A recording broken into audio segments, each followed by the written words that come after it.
Hello investors. तो आज हम कवर करने वाले हैं रिसाइकलिंग इंडस्ट्री। अब रिसाइकलिंग इंडस्ट्री क्यों, इसका लॉजिक क्या है कि अब रिसाइकलिंग इंडस्ट्री से associated with the word waste. ऐसा तो है नहीं कि कचरा कोई नई चीज है।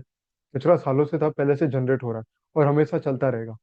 लेकिन ऐसा है कि इसको रिसाइकलिंग करने की जरूरत क्यों आन पड़ी, क्योंकि जब सब लोग कह रहे हैं ग्लोबली एंड इंडिया सब, जब हम सब ये मान चुके कि अगर हमें अब डेवलपमेंट करना है और वो भी सस्टेनेबल के साथ, तो उसके लिए एक ही वे है, जो वेस्ट हम लोग छोड़ते हैं उसका प्रॉपर ट्रीटमेंट करें, जो कि कवर होगा रिसाइकलिंग इंडस्ट्री में। तो शुरू करते हैं हम हमारा आज का टॉपिक। आज हम पढ़ने वाले हैं ये चार चीजें: what is circular economy, generation of waste in India, third types of recycling covered in this value chain, and fourth key players in the segment. Circular economy क्या है, ये कॉन्सेप्ट क्या है? सर्कुलर इकोनॉमी ये कहता है कि जो आपने पहले तो कोई रिसोर्स से कुछ प्रोडक्शन हुआ, प्रोडक्शन से कंजम्पशन हुआ, और फिर उसके बाद जो हुआ वेस्ट जनरेट हुआ। अब उस वेस्ट का करें क्या? खुला तो छोड़ नहीं सकते। इसलिए ये कहा जाता है कि वेस्ट को या तो रीयूज करो या तो रिसाइकल करो, ताकि वो फिर से कोई एक नया रॉ मटेरियल बन सके और उससे फिर से एक सर्कुलर चेन चालू हो सके। तो जैसे अगर फॉर एन एग्जाम्पल अगर हम ले तो एक प्लास्टिक है। अगर प्लास्टिक की बोतल में हमने पानी पिया, पानी पी के अगर हमने उसको फेंक दिया, तो उसका तो कुछ होने वाला नहीं है। और वो पहले से ही अगर जमीन में धंस गई तो सॉइल डिग्रेडेशन की एक अलग प्रॉब्लम होगी, जो कि एक एनवायरमेंटल कंसर्न है। इसलिए इसका यूसेज क्या है प्रॉपर, जो हमने पानी पिया उसके बाद उस प्लास्टिक की बोतल को फेंकने की बजाय उसको रिसाइकलिंग बिन में डाल दो, ताकि वो फिर से रीयूज हो सके। अब इसमें भी दो कॉन्सेप्ट आते हैं: रीयूज, ऐसी चीजें जो वापस से रीयूज हो सके, और जो प्लास्टिक बॉटल है उसका ट्रीटमेंट करके अपन फिर से उसमें पानी भर करके बेच सकते हैं। बट जो सिर्फ कोरा प्लास्टिक है, जैसे प्लास्टिक की थैली और ये सब हो गए, अगर उनको तो रीयूज कर नहीं सकते, तो उनमें क्या आता है कि रिसाइकलिंग, रिसाइकलिंग मतलब उनका एक नया फॉर्म ही चेंज कर दिया जाता है। जैसे जैसे प्लास्टिक जो है वो पॉलिस्टर फाइबर बनाने में काम आता है। पॉलिस्टर फाइबर अगेन एक टेक्सटाइल इंडस्ट्री के लिए एक रॉ मटेरियल की तरह काम आता है। तो उससे फिर से कोई नया नया प्रोडक्ट होगा, और उससे बाद में फिर उससे कुछ नया वेस्ट होगा। तो वैसे ही ये सर्कुलर चेंज चलती जाती है कि कुछ वेस्ट जनरेट हुआ, उसका फॉर्म चेंज किया, उसको फिर से कंजम्पशन साइकिल में लाया, एंड इट गोज ऑन। इसलिए ये लीनियर कॉन्सेप्ट लीनियर इकोनॉमी से थोड़ा डिफरेंट है। अब लीनियर इकोनॉमी क्या, जो मैंने बताया, टेक मेक वेस्ट मतलब अपन ने कुछ लिया एनवायरनमेंट से, कुछ बनाया, बनाने के बाद अपन ने कंज्यूम किया और उसके बाद कुछ वेस्ट जनरेट हुआ, उसको ऐसे ही खुला छोड़ दिया, मतलब एकदम लीनियर। बट इस चीज से शिफ्ट अवे होके हमें सर्कुलर इकोनॉमी को अडॉप्ट करना होगा, अगर हम चाहते हैं कि प्रॉपर वे कर सके रिसाइकलिंग के लिए, एक इकोसिस्टम बना सके। Globally 55 million tons of waste generate होता है, and which is expected to rise to 125 million ton by 2031। That means waste generation will be huge, and it provides a massive opportunity for the recycling industry. अब recycling, जो circular economy का जो concept है, it was first introduced by the European Union in their report for the sustainable way to wealth back इन 2000। अब उन्होंने ये चीज realise कर ली थी, क्योंकि वेस्ट काफी जनरेट हो रहा था और उस वेस्ट का कोई प्रॉपर ट्रीटमेंट भी नहीं था। इसलिए वो वेस्ट का प्रॉपर ट्रीटमेंट के लिए सर्कुलर इकोनॉमी का कॉन्सेप्ट लाया गया था, इस चीज को रियलाइज करके कि जो वेस्ट है वो फिर से कुछ नया चीजें बन सकती है। मतलब कि कचरा सिर्फ कचरा नहीं है, कचरे से पैसा बनाया जा सकता है। तो सेम वे इस डिकेड में जब हम इंडिया की डेवलपमेंटल स्टोरी की बात करेंगे, तो हम लोग ये सर्कुलर इकोनॉमी का कॉन्सेप्ट ले रहे हैं। वो इसलिए, एंड इट इज एक्सपेक्टेड कि जो रिसाइकलिंग थीम है या जो रिसाइकलिंग इंडस्ट्री है, वो इस आने वाले डिकेड में it can be a multi bagger theme for India. And as per an central economic report, कि जो वेस्ट है, वेस्ट को अगर हम रिसाइकल करें तो करीबन 14 लाख करोड़ का सेविंग्स हो सकता है by 2030, and 40 lakh crore by 2050। That provides a huge benefit to the Indian ecosystem. ये हमारा सर्कुलर इकोनॉमी मॉडल, एक सर्कुलर में अपन ने इसको प्रेजेंट किया है कि रॉ मटेरियल हुआ। सर्कुलर इकोनॉमिक मॉडल कहता क्या है कि less raw material, less usage, ताकि एफिशिएंसी है, एंड लेस वेस्टेज। बस सेम वे रॉ मटेरियल है, उसका एक सस्टेनेबल डिजाइन, फिर साथ ही साथ जो प्रोडक्शन है, प्रोडक्शन में भी एफिशिएंसी लाओ, ताकि आगे जो वेस्ट जनरेट होगा वो थोड़ा कम हो, एंड उसके बाद कंजम्पशन के बाद जो वेस्ट जनरेट होगा उसको फिर से रीयूज या रिसाइकल करो, ताकि वो फिर से कोई अगला रॉ मटेरियल बन सके, and same way this circle goes on. इसमें हम बस ये इंश्योर करते हैं सर्कुलर इकोनॉमी में कि हमारी जो प्रोडक्ट की लाइफ साइकिल है उसको हम थोड़ा एक्सटेंड कर सके। इन सिंपल, हम सर्कुलर इकोनॉमी पढ़ क्यों रहे हैं? सर्कुलर इकोनॉमी अगर हम ये चाह रहे हैं कि this can be a transition for Indian economy to a more circular way, then एक 5 प्रिंसिपल पे बेस्ड होता है। पहला है reduce, reuse, recycle, reproduce and refurbish. अब रिड्यूस, रिड्यूस मतलब क्या कि लेस रॉ मटेरियल यूसेज, मतलब कि एफिशिएंसी लाओ हमारे प्रोडक्शन और कंजम्पशन में, ताकि वेस्ट कम जनरेट हो। दूसरा रीयूज। रीयूज मतलब प्रोडक्ट का फिर से कोई यूसेज, मतलब जैसे मैंने प्लास्टिक की बोतल का एग्जांपल दिया था कि प्लास्टिक की बोतल हम पन पीते हैं, उसका प्रॉपर ट्रीटमेंट करके हम फिर से उसको यूसेज कर सकते हैं। रिसाइकल मतलब जो चीज रीयूज नहीं हो सकी उसका रिसाइकल, और रिसाइकलिंग के बाद फिर से वो उसका कोई नया प्रोडक्शन होता है जिसे अपन कहते हैं रिप्रोड्यूस। एंड उसके बाद आता है refurbish. Refurbish is related to the electronic items, मतलब कि जो इलेक्ट्रॉनिक आइटम्स की अगर एक बार की एंड ऑफ लाइफ आ गई है, उनका एक प्रॉपर ट्रीटमेंट कर से फिर से अगर हम उसे रीयूज कर सके, दैट इज कॉल्ड रिफर्बिश। अब ट्रेडिशनली इंडियन सोसाइटी हमेशा से ये ध्यान रखती है कि अपन ने ऐसे भी पहले से यही फोकस कर रखे कि हमें नए प्रोडक्ट से ज्यादा पहले हम यही कोशिश करते थे कि इस पुराने प्रोडक्ट को सुधार सके। बस चीज थी कि एक प्रॉपर एडेप्टेशन की, ताकि एक प्रॉपर फ्रेमवर्क में ये चीज हो सके, जो कि ये रिसाइकलिंग इंडस्ट्री में अपन कवर करेंगे आज। अब इस ग्राफ में हम देख सकते हैं कि जो मटेरियल डिमांड है वो 2050 तक $50 बिलियन होगी, मतलब कि वेस्ट जनरेशन के लिए काफी ज्यादा मैसिव अपॉर्चुनिटी है। And same way for the recycling. अब अगर हम हमारा अगला टॉपिक शुरू करें कि रिसाइकलिंग इंडस्ट्री कैसे अपना shift means is making its way from global focus to Indian focus, मतलब कि ग्लोबल फोकस है अब इंडियन कंटेक्स्ट सिनेरियो में कि उसका फोकस कैसे जा रहा है कि according to central pollution control board CPCB के रिपोर्ट के मुताबिक India generates over 62 million ton of waste every year, जिसमें से 70% कलेक्ट होता है यानी 43 million ton, and 12 million ton is treated, मतलब कि ट्रीटमेंट रेट सिर्फ 20 to 22% है। और वहीं अगर हम यूरोपियन यूनियन के सिनेरियो की बात करें, पीरियड फ्रॉम 2004 टू 2022 में अपना करीबन 30.8 उन्होंने अपना करीबन 38.6% वेस्ट ट्रीट किया था। बैक फिलिंग थी 14.2%। Back filling is nothing but a proper scientific treatment of land filling and energy recovering, यानी कि कचरे से बिजली 6.4%। सो टोटली 80% जितना उन्होंने वेस्ट ट्रीट कर पाए थे, एंड वही सिर्फ 20% वेस्ट जो था वो अनट्रीटेड रह गया था, जो कि एक बहुत बड़ा ह्यूज गैप हो जाता है अगर हम इंडियन और यूरोपियन यूनियन इन दोनों सिनेरियो को देखा जाए तो। एंड ये जो ट्रीटमेंट रेट है ये अलग अलग कंट्रीज में डिपेंड करता है। डेवलप्ड इकोनॉमीज में थोड़ा ज्यादा होता है, एंड डेवलपिंग इकोनॉमीज यानी कि इंडियन और श्रीलंका जैसी कंट्रीज में थोड़ा कम होता है, जो कि एक ह्यूज गैप है। और जिस ह्यूज गैप को कवर अप किया जा सकता है जैसे जैसे हम डेवलपमेंट की तरफ आगे बढ़ेंगे। अब हमारा की वेस्ट स्ट्रीम यानी कचरा तीन फेज में जनरेट होता है। पहला है जनरेशन फेज। जनरेशन फेज मतलब which is focused on the manufacturing. Over the years, India's manufacturing sector has emerged as a key economic sector due to some government policies. क्योंकि गवर्नमेंट के कुछ कुछ पॉलिसीज है जो इस चीज पे फोकस किए गए थे, वो है make in India concept, digital India and skill India. This were the sum national manufacturing policy. अब वहीं अगला फेज आता है कंजम्पशन फेज।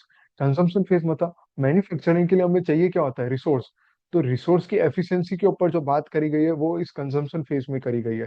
इसके लिए जो कुछ गवर्नमेंट के पॉलिसीज नोटिफाइड है वो है बायोफ्यूल प्रोग्राम। बायोफ्यूल प्रोग्राम क्या कहता है कि कुछ नहीं, बस एक तो इथेनॉल होता है जो नॉन फूड फीड स्टॉक होता है, मतलब कि एग्रीकल्चरल प्रोड्यूस से ही इथेनॉल बनता है। अब ये है कि उस इथेनॉल का हम यूज करें पेट्रोल और डीजल व्हीकल्स में, मतलब 20% जितना मैंडेट है बस। ये हम ये नोटिफाई क्यों किया गया, बस इसीलिए कि गवर्नमेंट बस फोकस ये चाहती है कि फॉसिल फ्यूल से डिपेंडेंसी हटके एनर्जी सेविंग रिसोर्सेज पे डिपेंडेंसी हमारी आ जाए। बस एक रिसोर्स एफिशिएंसी की तरफ हम आगे बढ़ते जाए। इसीलिए बायोफ्यूल प्रोग्राम, जो कि which was first introduced in December 2009 and again it was mandated in amended in 2017 and now again in 2024, जब तक हम हमारा ये क्राइटेरिया मीट नहीं कर पाते। दूसरा है national electric mobility plan, which envisages National Electric Mobility Plan, which focused on introducing 10 to 12 million battery operated vehicles on Indian roads by 2030। मतलब कि 2030 तक हम ये चाहते हैं कि हम ज्यादा से ज्यादा करीबन 80% जितना हम ईवी व्हीकल्स का ज्यादा यूज करें। इसीलिए ताकि हमारे जो क्रूड और फॉसिल फ्यूल जो ऑपरेटेड व्हीकल्स होती है उस पर बस हमारी फोकस कम हो, क्योंकि ये सबको पता है कि आने वाले कुछ समय में इन the coming decade crude oil रहेगा नहीं, और जो भी एक सनराइज सेक्टर रहेगा वो रहेगा EV vehicles, energy mobility plan. तो हमारा तीसरा फेज आता है डिस्पोजल फेज, यानी डिस्पोजल फेज जो कि है एंड ऑफ लाइफ फेज। तो एंड ऑफ लाइफ फेज क्या है कि मतलब अब मैन्युफैक्चरिंग हो गई, कंजम्पशन हो गया, अब उसके बाद जो वेस्ट जनरेट हुआ है प्रॉपर डिस्पोजल होना चाहिए, जिसके लिए जो रूल्स नोटिफाई किए गए हैं, पहला है सॉलिड वेस्ट मैनेजमेंट रूल्स। ये क्या कहता है कि जो भी हमारा हम जो म्यूनसिपल सॉलिड वेस्ट होता है उसका एक प्रॉपर ट्रीटमेंट होना चाहिए। हमारा कलेक्शन हो जाता है बट उसका प्रॉपर सेग्रीगेशन और ट्रीटमेंट के नहीं हो पाता। इसलिए उस चीज को करने के लिए गवर्नमेंट ने मैंडेट डाला था, जो कि वेस्ट जनरेटर्स होते हैं। वेस्ट जनरेटर्स कौन हो गए? हम लोग, रिटेलर्स, हाउस होल्ड्स, हम घरों में या फैक्ट्रीज, इंडस्ट्रीज, ये लोग जो वेस्ट जनरेट करते हैं, कि इनको हम अपना टोटल जो 5% है इंडस्ट्रीज को, उनके लैंड का 5% एलोकेट करना पड़ेगा एक रिसाइकलिंग फैसिलिटी के लिए, जहाँ पे ये रिसोर्स का जो भी उन्होंने वेस्ट जनरेट किया उसका प्रॉपर ट्रीटमेंट हो सके। दूसरा है construction and demolition waste rules. ये क्या कहता है कि मलबा जो होता है, मलबा मतलब कि जो भी नई बिल्डिंग बनती है या बिल्डिंग टूटती है, उसके बाद जो मलबा रह जाता है, जो कि ब्रिक्स, सॉलिड, सैंड, ये सब जो कवर होते हैं, अब ये तो ऐसे हैं कि इनको ओपन डंपिंग में हम छोड़ नहीं सकते, नहीं तो एक अलग कंसर्न आ जाएगा लैंड स्केर्सिटी का। इसलिए इनके लिए एक प्रॉपर ट्रीटमेंट हो सके, एक प्रॉपर सेग्रीगेशन हो सके, जो कि हम ऑथराइज रिसाइकलिंग यूनिट्स जो होते हैं उनको दिया जा सके, ताकि प्रॉपर ट्रीटमेंट और सेग्रीगेशन हो सके कंस्ट्रक्शन डिमोलिशन वेस्ट का, वो ऑथराइज रिसाइकलिंग यूनिट्स द्वारा, जो कि इस रूल में कवर किया गया है। And also it was first introduce in 2016 and again amended in 2022 और 2024। मैं ऐसा बार बार क्यों कह रहा हूँ कि ये सारी पॉलिसीज अमेंड क्यों है, क्योंकि अगर हम देखा जाए तो, अगर हम ये बात करें फेज वाइज की गवर्नमेंट का फोकस भी कैसे चेंज हुआ है रूल्स के, लॉस के द्वारा, कि 2011 and 2012 was the first year जब गवर्नमेंट को ये प्रॉब्लम रियलाइज होने लगी। उसके बाद आते आते 2015 और 16 में गवर्नमेंट ने इसके लिए रूल्स और नोटिफिकेशंस लाए कि इसको एक प्रॉपर हम ट्रीट कैसे किया जाए, सर्कुलर बनाया, आइडिया जनरेट हुआ। फिर उसके बाद आते आते 20 मतलब आफ्टर कोविड यानी 2020 के बाद फिर गवर्नमेंट को रियलाइज हुआ कि इन रूल्स में जो प्रॉब्लम्स थी कि भाई प्रॉपर फ्रेमवर्क नहीं था, एग्जीक्यूशन नहीं हो पा रहा था, तो उसको एक प्रॉपर फ्रेमवर्क बना के एग्जीक्यूट किया गया, ताकि ये सारी चीजें इम्प्लीमेंटेशन में आ सके। क्योंकि जब तक एक प्रॉपर फ्रेमवर्क नहीं होता ना, तब तक एक प्रॉपर सेटअप नहीं बन पाता इम्प्लीमेंटेशन के लिए। ओके, तो अब हम अगला हमारा कवर करें जो रूल्स था, e waste management rules. It was amended in 2022, formalised in 2024। अब ई वेस्ट क्या कहता है कि जो भी हमारा इलेक्ट्रॉनिक वेस्ट है, यानी TV, mobile, fridge, washing machine, की जो भी है इलेक्ट्रॉनिक वेस्ट, इनकी भी एक एंड ऑफ लाइफ होती है, 7 या 8 साल, मैक्स टू मैक्स 7 या 8 साल। अब इसके बाद ये भी एक वेस्ट हो जाता है। अब इनमें तो कुछ हजारा सब्सटेंस भी रहते हैं, तो इनका प्रॉपर ट्रीटमेंट कैसे हो, रिसाइकलिंग यूनिट्स को दिया जाए, ईपीआर नॉर्म्स जो कि प्रोड्यूसर्स के ऊपर रिस्पॉन्सिबिलिटी डालता है, तो ये सारी चीजें इसके अंदर कवर्ड है। यहाँ से हम हमारे वीडियो की शुरुआत करेंगे, that is deep diving into the each business verticals. आज हम हमारे इस वीडियो में 3 बिजनेस वर्टिकल्स को पढ़ने वाले हैं। पहला है म्युनिसिपल सॉलिड वेस्ट मैनेजमेंट, दूसरा है वाटर वेस्ट, एंड तीसरा है ई वेस्ट। तो अगर हम म्युनिसिपल सॉलिड वेस्ट की बात करें, तो जो सॉलिड वेस्ट मतलब क्या होता है कि गीला या सूखा कचरा, जो कि हमारे डेली लाइफ ह्यूमन एक्टिविटीज की वजह से जनरेट होता है, and such waste which is generated in urban areas is termed as municipal solid waste.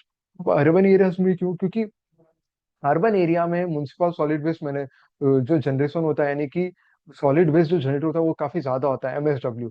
क्यों? ये काफी सारे फैक्टर्स पे डिपेंड होता है। हाई इकोनॉमिक ग्रोथ, हमारी लाइफस्टाइल चेंज होती है, कंजम्पशन पैटर्न अलग होता है, migration from rural areas to urban areas, urbanisation, इन सब की वजह से ये सॉलिड वेस्ट काफी ज्यादा जनरेट होता है, एमएसडब्ल्यू। सो इस चीज को टैकल करने के लिए ऑल्सो गवर्नमेंट का जो स्मार्ट सिटी प्रोग्राम है, जो कि 2017 में इंट्रोड्यूस हुआ था for the 5 year, 2022 and again extended to 2025। ये क्या कहता है कि इसमें पहले 100 सिटीज कवर किए गए थे for smart city program. Smart city program बस कुछ नहीं है, एक हम स्मार्टली हमारे सिटी को मैनेज कर सके, एक डिजिटाइज कर सके सारी चीजों को, उस चीज के रिगार्डिंग एक प्रोग्राम था smart waste management. Smart waste management क्या है?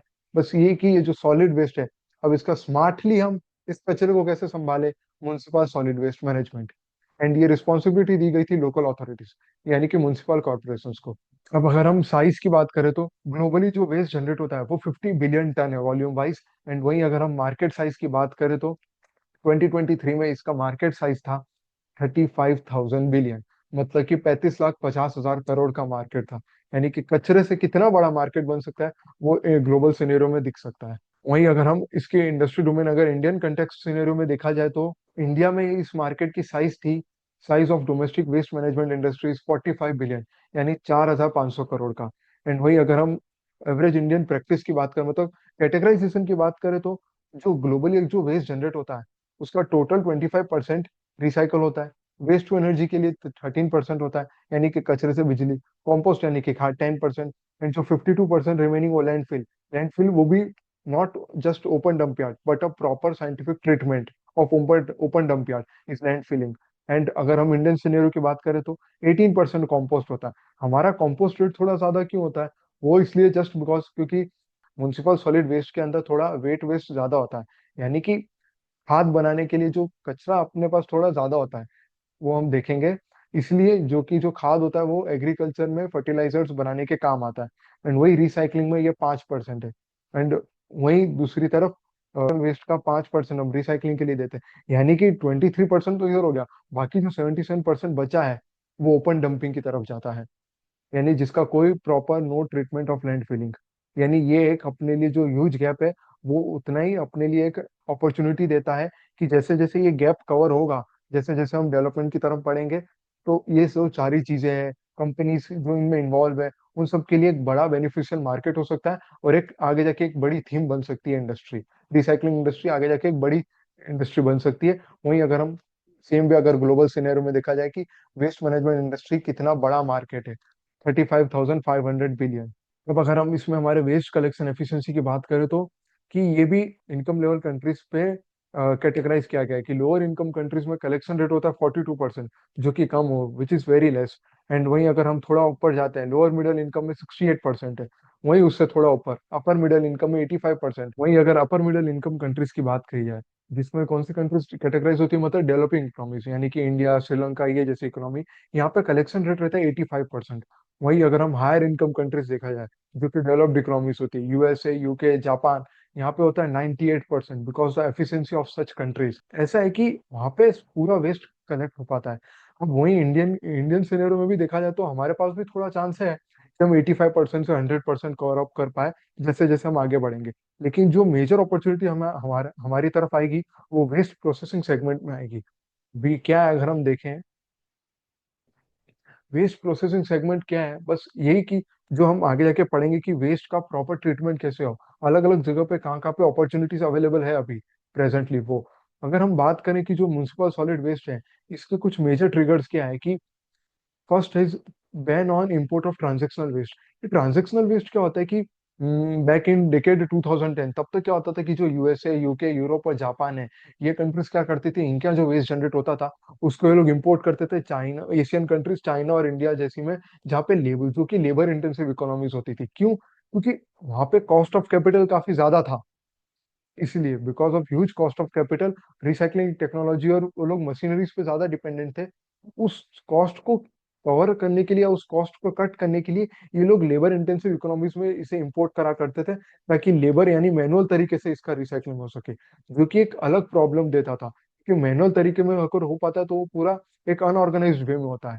एंड साथ ही साथ जिन कंट्रीज में ये इंपोर्ट किया जाता था, वहाँ की वेस्ट जनरेशन प्रॉब्लम और बढ़ जाती थी, वहाँ के लिए एक अलग एनवायरमेंटल कंसर्न आ जाता था. इसलिए European union and all over the world, United Nations ने डिसाइड किया कि इसके लिए अलग अलग रिस्पेक्टिव कंट्रीज को एक लॉ डालना पड़ेगा, a ban on import of foreign waste, जो कि फर्स्ट चाइना ने डाला था इन 2015. अगला देखा जाए तो डिजिटल ट्रांसफॉर्मेशन ऑफ बिन्स.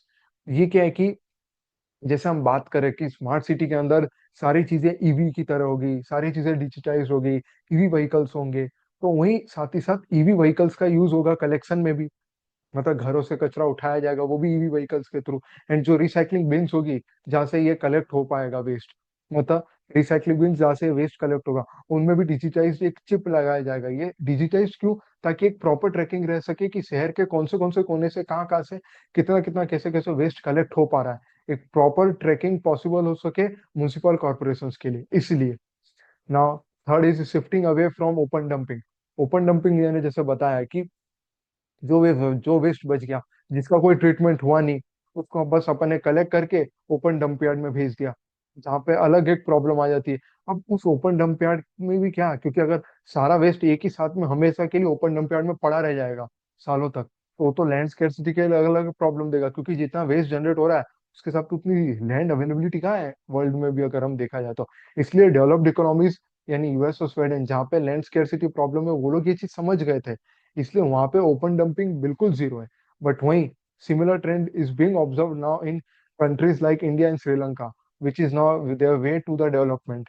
तो वो लोग ने भी ये चीज रियलाइज कर ली है.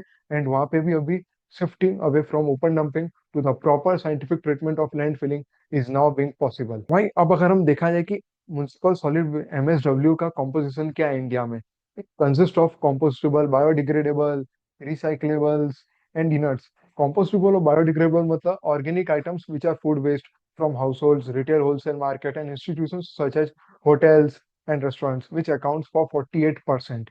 इसलिए हम लोग कंपोस्ट भी ज्यादा कर पाते हैं.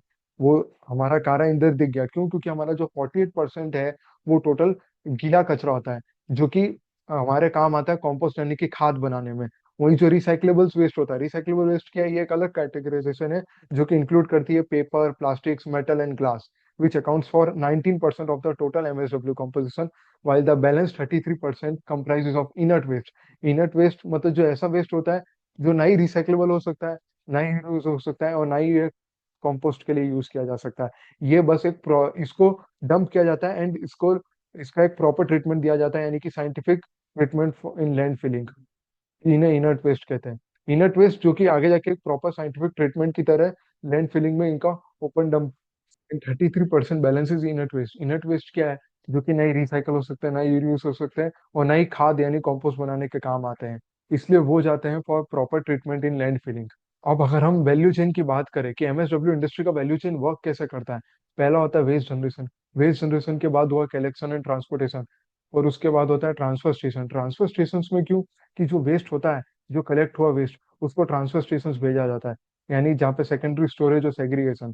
सेग्रीगेशन करने के लिए हम लोग ट्रांसफर स्टेशन इसलिए भेजते हैं क्योंकि जो वेस्ट जनरेट हुआ है वो एट सोर्स जहाँ पे जनरेट हुआ है ना, वहाँ पे अभी भी ये प्रॉपर सेग्रीगेशन होता नहीं है, बिकॉज इट्स वेरी, वो काफी नी स्टेज है, या तो because of lack of awareness.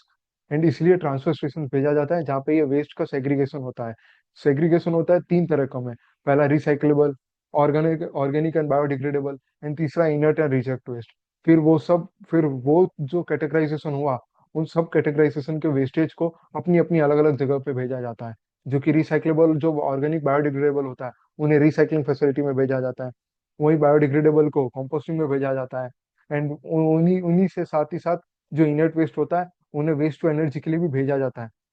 And waste to energy मतलब जो अपना रिसाइकलिंग कंपोस्टिंग में काम नहीं आया, वो काम आ जाता है इनर्ट वेस्ट, मतलब कि जो हार्ड वेस्ट होता है ना, समझ लो जैसे पेपर, मेटल, ये वेस्ट काम आते हैं वेस्ट टू एनर्जी, यानी एनर्जी प्रोड्यूस करने में. एंड उसके बाद जो कुछ रिजेक्टेड वेस्ट होता है जिनका कुछ नहीं हो सकता, अब उन्हें भेजा जाता है प्रॉपर सैनिटरी लैंड फिलिंग में. मतलब प्रॉपर लैंड फिलिंग टेक्नोलॉजी को, मतलब प्रॉपर लैंडफिलिंग टेक्निक को सैनिटरी लैंडफिल कहा जाता है. मतलब कि इस चार्ट में अगर हम देखें तो प्रॉपर वैल्यू चेन कवर हो गई है एमएसडब्ल्यू इंडस्ट्री के लिए, कि कैसे कैसे वेस्ट आता है और कहाँ कहाँ पे फिर जाता है. अब अगर हम देखें, waste segregation is considered a crucial activity, जो कि हालांकि अभी भी हम एट सोर्स पॉसिबल नहीं है, एट जनरेशन सोर्स पॉसिबल नहीं है. जहाँ पे जनरेट हुआ है वहीं पे तो पॉसिबल नहीं है. और जो वेस्ट प्रोसेसिंग फैसिलिटीज होती है, it produce compost from organic matter and refuse derive fuel यानी RDF from recyclable materials. RDF is used as a fuel source in cement and other facilities, जहाँ पे boilers are used to burn RDF as fuel and generate power.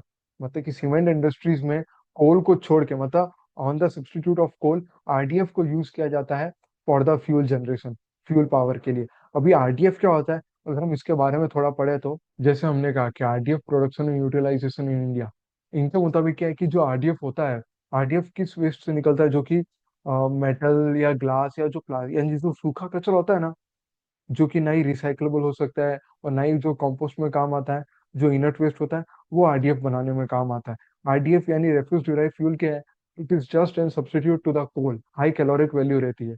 High caloric value मतलब 1500 kilogram पर ton जो रहता है, जिसमें जो calorific value रहती है, वो उन्हें क्लासिफाई करा जाता है आरडीएफ. ये आरडीएफ का यूसेज सीमेंट इंडस्ट्रीज और अदर पावर इंडस्ट्रीज में यूज किया जाता है, जहाँ पे कोल को अभी भी जलाया जाता है in the form of fossil fuels. तो इस चीज को कम करने के लिए आरडीएफ का यूज किया जाता है, जो कि इकोनॉमिकली एंड सस्टेनेबली वायबल है. अकॉर्डिंग टू एन एस्टिमेट कि जो 100 टीपीडी आरडीएफ प्लांट लगाने के लिए, फैसिलिटी के लिए 15 करोड़ जितना कैपेक्स की रिक्वायरमेंट होती है, जिसका पेबैक पीरियड रहता है 7 से 8 साल. अब utilisation of RDF in cement industries, अब utilisation of RDF in cement industries, government का जो स्वच्छ भारत मिशन है, उसके अंदर ये मैंडेट है कि जहाँ भी जो भी आरडीएफ फैसिलिटी जहाँ पे सिचुएटेड है, उसके 100 किलोमीटर के रेडियस में जितनी भी सीमेंट इंडस्ट्रीज है जहाँ पे ये कोल को यूज किया जाता है फॉर द फॉसिल फ्यूल, उन्हें मैंडेट है कि 2030 तक उन्हें अपना 20% एनर्जी रिक्वायरमेंट आरडीएफ के थ्रू मीट करना होगा। एंड प्रेजेंट सिचुएशन में अगर देखा जाए तो thermal substitution rate is estimated to be at average 2.5%. And again, similarly, to achieve a substitution rate of 20% by 2030, 7 million ton of RDF would be needed, equivalent to 7,500 ton of RDF for every million ton of cement produced. तो ये तो बात हो गई RDF के लिए, RDF का use क्या है, उसका कैसे यूसेज है।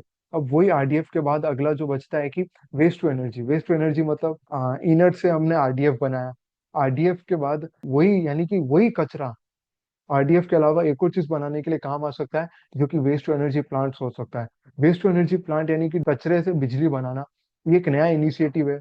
ये अभी जो इंडस्ट्री है वो काफी नेसेंट स्टेज पे है, एंड ये आगे धीरे धीरे इसका अडॉप्शन होगा। अब वेस्ट टू एनर्जी प्लांट क्या है, कैसे है, उसके बारे में हम अभी आगे डिटेल में पढ़ेंगे। And cities that currently have more than 50% waste segregation done at source are expected to be immediate key market for upcoming RDF plants. And also, cities that currently have more than 50% of waste segregation done at source are expected to be key immediate market for upcoming RDF plants. मतलब जहाँ पे 50% waste segregation source पे हो जाता है ना, at source, वहाँ पे ये पॉसिबल है कि आरडीएफ प्लांट्स के लिए जो वेस्ट चाहिए, उनके लिए मेजर जो रॉ मटेरियल सोर्स होता है वो यही इनर्ट वेस्ट होता है। तो वो उसके लिए एक अपकमिंग मार्केट बन जाता है, because waste segregation is already done. नहीं तो आगे धीरे धीरे हम जैसे अपस्ट्रीम से वैल्यू चेन के अपस्ट्रीम से डाउनस्ट्रीम आते आते हैं, नीचे आते आते हैं, प्रेजेंट सिचुएशन में वहां पे काफी सारी इनएफिशिएंसी और कॉम्प्लेक्सिटीज इन्वॉल्व हो जाती है।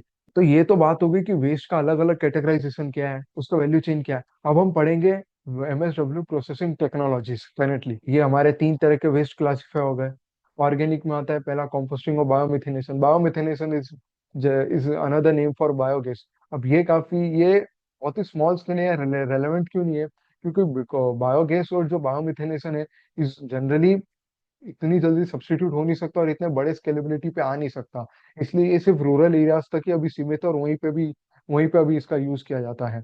Generally municipal Indian municipal waste में कंपोस्टिंग ज्यादा यूज किया जाता है technique, because of low capex requirement.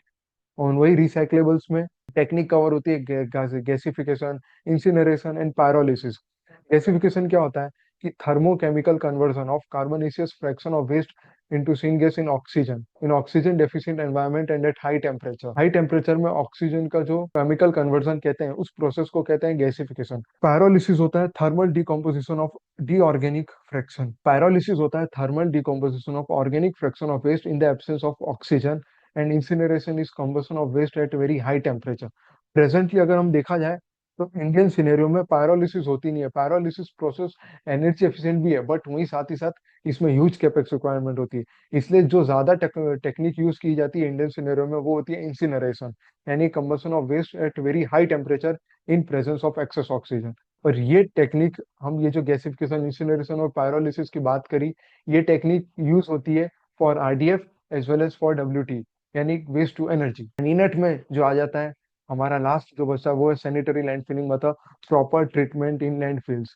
Waste को जो ओपन डंप यार्ड में डंप किया जाता है उसका प्रॉपर लैंडफिल में डिस्पोज हो सके, इसलिए कहते हैं लैंडफिलिंग। जिसका प्रॉपर डिस्पोजल हो सके उसको कहते हैं लैंडफिलिंग। तो इधर हमारे पास सॉलिड वेस्ट ट्रीटमेंट यानी टेक्नोलॉजी के लिए, मतलब जो सॉलिड वेस्ट ट्रीटमेंट है, अब ये also is dependent on the population size क्या उस अर्बन एरिया की, वहाँ पे कितना क्वांटिटी में वेस्ट जनरेट होता है और कौन सी टेक्निक ज्यादा सुटेबल रहेगी, एंड उसका अप्रोक्स कॉस्ट क्या है, उसका ये टेबल दिया गया है। अगर हम बात करें, अगर पॉपुलेशन साइज 15,000 से 50,000 है and waste generate per day is 3 to 10 ton, यानी ये तीन तीन टन से 10 टन तक, तो वहाँ पे जो ट्रीटमेंट पॉसिबल है, टेक्निक पॉसिबल है, वो है बायोमिथेनेशन। मतलब मैंने कहा, मतलब छोटे एरियाज हो गए, रूरल एरियाज, जहाँ पे बायोगैस, वर्मी कंपोस्टिंग और कन्वेंशनल कंपोस्टिंग पॉसिबल है। एवरेज कॉस्ट रहता है जो कि 10 to 20 लाख पर टन। जेंड एवरेज कैपेक्स कॉस्ट रहता है 10 to 20 लाख पर टन। और वहीं अगर हम पॉपुलेशन साइज की बात करें 1 लाख से 10 लाख, एंड वेस्ट क्वांटिटी से 20 ton to 350 ton per day, तो वहाँ पे टेक्निक अवेलेबल है, इंटीग्रेटेड फैसिलिटी फॉर कंपोस्ट और आरडीएफ। सिर्फ दो ही चीज पॉसिबल रह सकती है, या तो कंपोस्ट और RDF, and average cost is 4 lakh per ton. इसलिए हमने कहा कि कंपोस्ट इंडिया में ज्यादा यूज क्यों होता है, बिकॉज कैपेक्स रिक्वायरमेंट काफी कम है, it's just 4 lakh per ton, and जिससे बायोगैस और आरडीएफ जनरेट हो सकते हैं। एंड वही with population size of more than 10 lakh, जहाँ पे वेस्ट क्वांटिटी भी फिर अल्टीमेटली ज्यादा जनरेट होगी, that is 350 ton to 8,000 ton per day. वहाँ पे टेक्निक होती है कंपोस्ट, यानी ऑप्शंस जो हमारे पास अवेलेबल है, compost, RDF and WT. And साथ ही साथ वहीं पे थोड़ा कैपेक्स रिक्वायरमेंट ज्यादा आ जाता है। मिनिमम साइड पे ये 15 to 20 लाख पर टन है। एंड वही हायर साइड पे it can goes up to 30 lakh per ton. And वही हायर साइड पे it can goes up to 30 lakh per ton. जिससे एंड सेगमेंट में क्या क्या जनरेट हो सकता है, आरडीएफ एंड इलेक्ट्रिसिटी। यानी मेजर जो बेनिफिट रहता है ना, वो इलेक्ट्रिसिटी वाले सेगमेंट पर रहता है, कि हम कचरे से कैसे बिजली बना सके, ताकि हाँ, प्लस दो चीजें पॉसिबल होती है। कचरे से जो बिजली बनती है, वही बिजली से हम हमारी एफिशिएंसी भी बढ़ा सकते हैं, एंड वही बिजली से हम पैसा भी बना सकते हैं।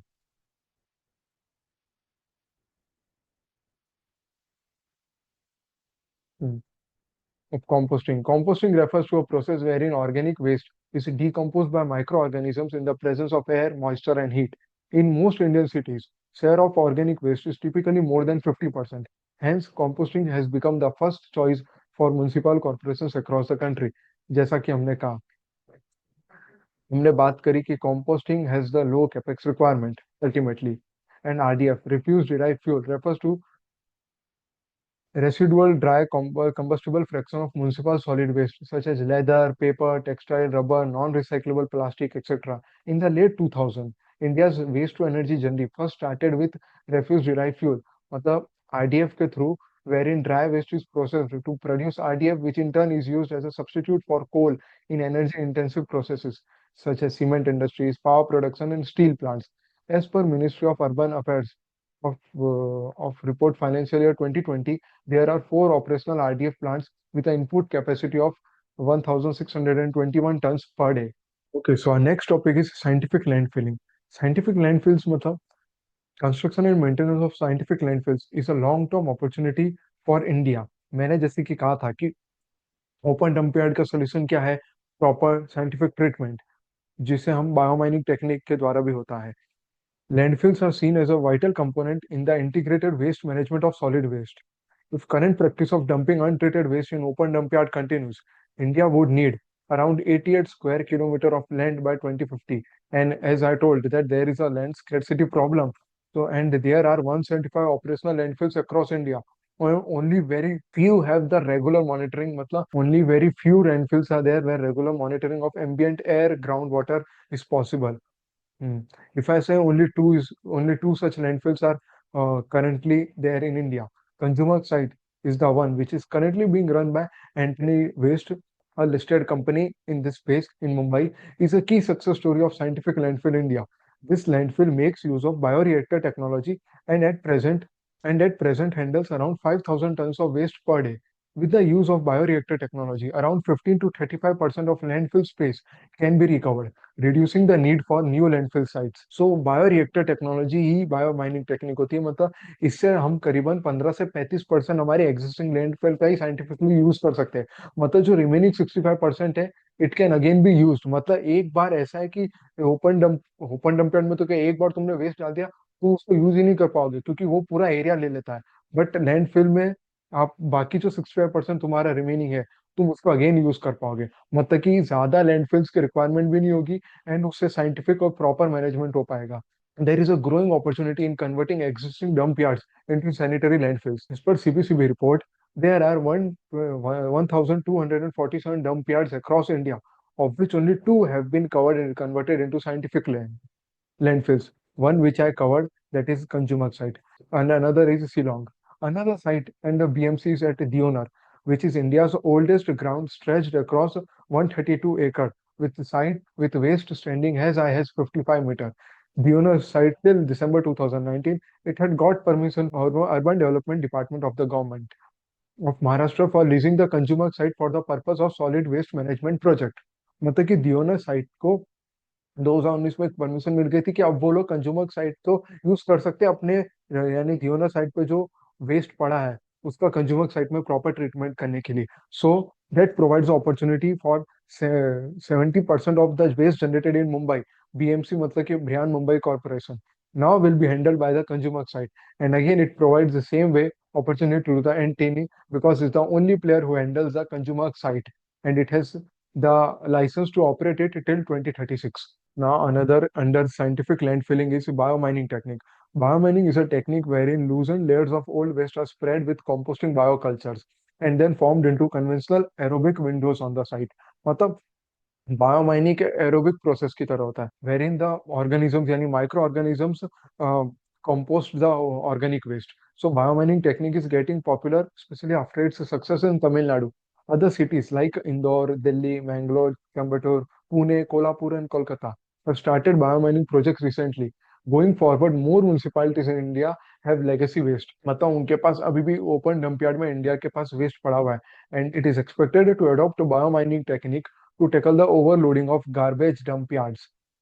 In March 2020, Telangana Municipal Corporation has initiated a state-level project to deploy biomining to clear dump yards in 134 towns, covering 134 municipalities, and tender process has been initiated, and soon it will be turned into an opportunity for the for the waste management companies under biomining technique and for sanitary landfilling. Now another topic, as we already discussed on the waste to energy. So waste to energy मतलब कचरे से अब हम बिजली बनाएंगे. Now waste to energy plants are also being explored across India, because it is also an another new segment upcoming for the India, upcoming for the Indian waste management scenario. So WTE plants are particularly suitable for cities with population of more than 10 lakh, as we have seen, with which generate over more than 300 ton per day of waste. It focuses with assured raw materials and signed power of take agreements. Because अगर हम example ले तो foreign की Antony waste, हम जो company के discuss कर रहे हैं, which is unlisted only, which is an only listed player in this segment, उनको पिंपरी चिंचवड म्युनिसिपल कॉर्पोरेशन से एक एग्रीमेंट साइन हुआ है कि फ्रॉम 2019 टू 2040 तक कि वो लोग WTE प्लांट एक ऑपरेट करेंगे, which has the capacity of generating more than 14 megawatt of waste and which has the capacity of generating 14 megawatt of electricity annually, with the processing 1000 ton per day of waste, and with a processing capacity of 1000 ton per day of waste. And with 14 megawatt of electricity being generated annually, it provides for an revenue opportunity for, and it provides for a revenue of approximately 65 crore per annum for the company. Now, if we talk about some prominent waste to energy plants that is being currently run in the companies which are managing it. So first is Antony Lara Enviro, Mumbai, with 8,000, with 14, as we told, with 8,000 ton per day of waste, 14 megawatt of electricity annually, and with technology bioreactor. Remke Enviro, another company in Delhi, with 2,000 waste ton per day and 24 megawatt of electricity being generated with following incineration process. And another company, Jindal Urban Infrastructure, Delhi based, with 2,000 ton per day waste with 16 megawatt of electricity generated annually. And the process being followed is incineration. Incineration is mostly followed by all the companies. But what is the problem with incineration is that, as we told, incineration is the combustion of waste in the presence of oxygen at high temperature. So that generates the carbon dioxide, which is another and problem is as concerned with CO2 emission. And bioreactor technology is completely free from CO2 emission and is more economically viable than incineration process. And in total, there are 26 waste to energy plants that are under various stage of construction with total input capacity upcoming for 22,541 tons per day. Now, here is the value chain landscape for various companies involved in the municipal solid waste management. So, MK Enviro is the first and largest company in India in the domestic waste management industry with presence in all landscape, collection and transportation, secondly, treatment and disposal, and third, landfills. Antony Waste is the second largest player, which is the only listed company in the domestic waste management, which is being present in collection and transportation, treatment and disposal, and another landfill. Landfill is the new emerging opportunity in this sector, which is currently a very niche stage in India. And the Metro Waste Handling Private Limited is the third largest. These are the top three companies in this industry. but it is only present in collection and transportation and treatment and disposal. These two segments are considered as a traditional segment, and landfill is considered as a new segment. So Metro Waste Handling Private Limited is the another company. These are the top three companies basically, and it is present in collection and transportation and treatment and disposal. These both segments are considered as a traditional segment, and landfill is considered as a new emerging sector and opportunity in the context of domestic waste management industry. BVG is the another company which is being comparable to them, and it is present in all the three segments. So this is a competitive landscape. अगर हम देखें तो waste management में एक चीज क्या होती है कि margins are consistent with 20 to 25% of EBITDA because of the volume. इस वेस्ट इंडस्ट्री में क्या है कि मेजर जो सोर्स होता है, मेजर जो सोर्स ऑफ रॉ मटेरियल है वो है वेस्ट. एंड वेस्ट का जो वॉल्यूम है वो राइज ही होते जा रहा है. Waste generation is always on rising stage. So that is why volume की वजह से यहाँ पे एबिटा मार्जिन हमेशा सस्टेनेबल रहते हैं विथ 20 to 25%. ओके, सो एंटनी वेस्ट के अगर हम इनके फाइनेंशियल्स की बात करें तो मार्च 24 में इनकी सेल्स थी 873 crore with net profit of 100 crore. Basically net profit margin of 8 to 10% around. इनका जो मेजर जो कॉस्ट लगता है ना, वो रहता है power cost, fuel cost, because waste processing में आपको एनर्जी रिक्वायरमेंट आपकी काफी ज्यादा रहती है इसलिए. एंड अगर हम कंपनी के कुछ ऑपरेशनल मैट्रिक्स की बात करें तो कि कंपनी किस सेगमेंट में जा रही है, क्या कर रही है करंटली. तो करंटली हमने जैसे बात करी कि कंपनी के पास करंटली एक वेस्ट टू एनर्जी प्लांट है जो पिंपरी चिंचवड में लोकेटेड है. अब अगर हम एंटनी वेस्ट के अगर हम सेगमेंट की बात करें तो इनके रेवेन्यू सेगमेंट तीन तरह से बाइफरकेटेड है. First is collection and transportation, second is waste processing, and third is contract and others. अभी कॉन्ट्रैक्ट एंड अदर्स में क्या आता है कि कॉन्ट्रैक्ट एंड अदर्स में मैकेनिकल स्वीपिंग कॉन्ट्रैक्ट भी आता है. Mechanical sweeping contract is just nothing कि जो रोड की जो सफाई होती है ना, एक मैकेनिकल व्हीकल होती है ऑटोमेटिक जो कि रोड की सफाई करती है, जब ताकि जो भी कचरा है वो सब हट जाए. तो वो जो रोड सफाई होती है वो मैकेनिकल स्वीपिंग कॉन्ट्रैक्ट में आता है, जो कि बेसिकली इनका कॉन्ट्रैक्ट का ड्यूरेशन रहता है 7 to 8 years. Collection and transportation में भी ड्यूरेशन रहता है इनका कॉन्ट्रैक्ट का 7 to 8 years. But in waste processing इनका ड्यूरेशन रहता है 20 to 23 years. एंड वेस्ट प्रोसेसिंग में ही अगर हम देखें तो हमने वेस्ट टू एनर्जी प्लांट की बात कर ली. अभी इनका ड्यूरेशन है 2019 से 2046. कॉन्ट्रैक्ट में इनका एक अलग सेगमेंट होता है कॉन्ट्रैक्ट. कॉन्ट्रैक्ट कुछ नहीं है, बस एक अकाउंटिंग ट्रीटमेंट है कि क्या आपकी जो भी ये business model is purely based on B2G. B2G मतलब बिजनेस टू गवर्नमेंट. मतलब इनको जो भी ये कॉन्ट्रैक्ट मिलते हैं वो म्यूनसिपैलिटी कॉर्पोरेशन द्वारा मिलते हैं. सो ये जो भी इनका बिजनेस है ना, इन्हें जो भी मतलब कॉन्ट्रैक्ट मिलता है गवर्नमेंट से, it is basically based on the DBOOT model. DBOOT model क्या है? Design, build, operate, own and transfer. कि आप पहले कोई फैसिलिटी या प्लांट डिजाइन करो, फिर उसको ऑपरेट करो, एंड उसकी ओनिंग जो आपके पास राइट्स रहती है वो करीबन आपको 20 to 23 years की रहती है. एंड उसके बाद आपको वो प्लांट जो भी आपके जो राइट्स है वो आपको गवर्नमेंट को ट्रांसफर करने पड़ेंगे. इसलिए according to the India's treatment इन्हें क्या करना रहता है कि इनका जो केपेक्स लगा है उस पूरे प्लांट में, इन्हें उसको पोर्शन करना पड़ता है ये जो पूरा कॉन्ट्रैक्ट पीरियड है उसमें. ना ये लोग उसे एसेट में नहीं दिखा सकते. सो दैट इज वाई ये कॉन्ट्रैक्ट सेगमेंट रेवेन्यू दिखता है इनके में. हालांकि ये जो कॉन्ट्रैक्ट रेवेन्यू सेगमेंट है इनका 23 में काफी ज्यादा था because of the operational capacity जो कि इनका वेस्ट टू एनर्जी प्लांट तब तक केपेक्स में आ रहा था.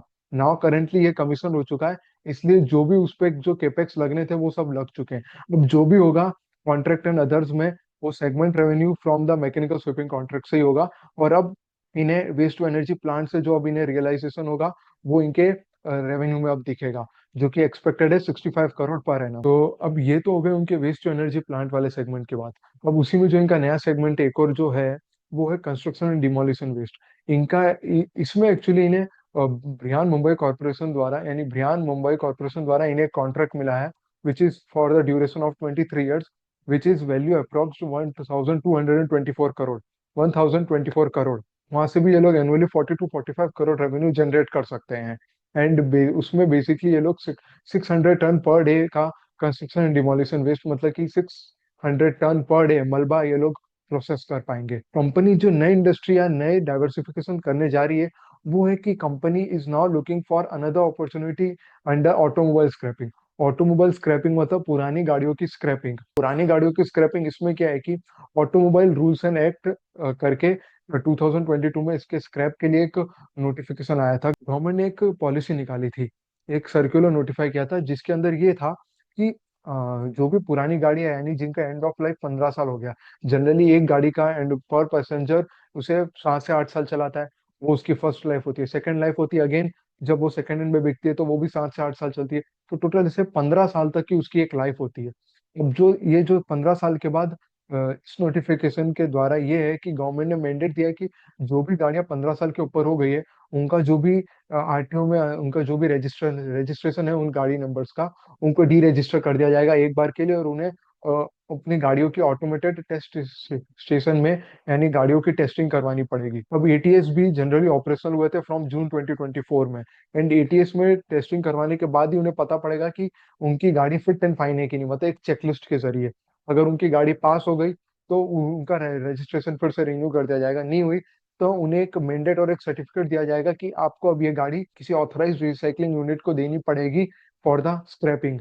और फिर एंड एक्सपेक्टेड है कि पर ऑटोमोबाइल या व्हीकल स्क्रैप करने पे 35,000 मिलते हैं पर व्हीकल।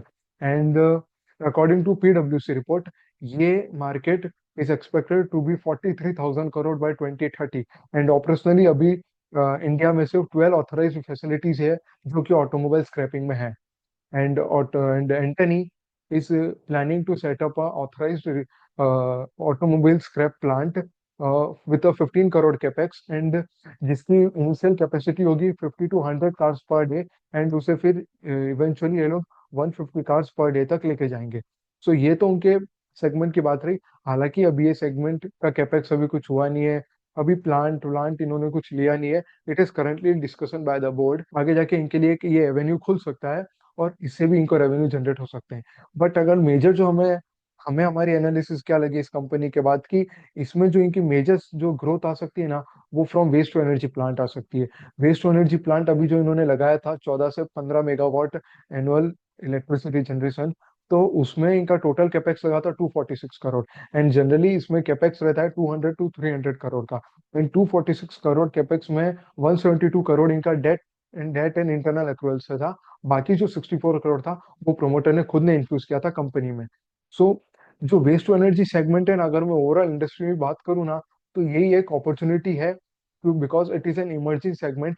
एंड ग्लोबली ये स्पेस करीबन it's valued around 22,500 crore if E speak in Indian rupees. And India में वेस्ट टू एनर्जी प्लांट अगर सेगमेंट अगर ऑपरेशनल होता है तो एक्सपेक्टेड है कि एनुअली इस मार्केट ये मार्केट करीबन 1,000 करोड़ का रेवेन्यू कर सकता है एनुअली। यही एक और अगर हम एंटनी की बात करें तो एंटनी के पास तो अभी करेंटली कैपेसिटी है 65 करोड़ पर ईयर की।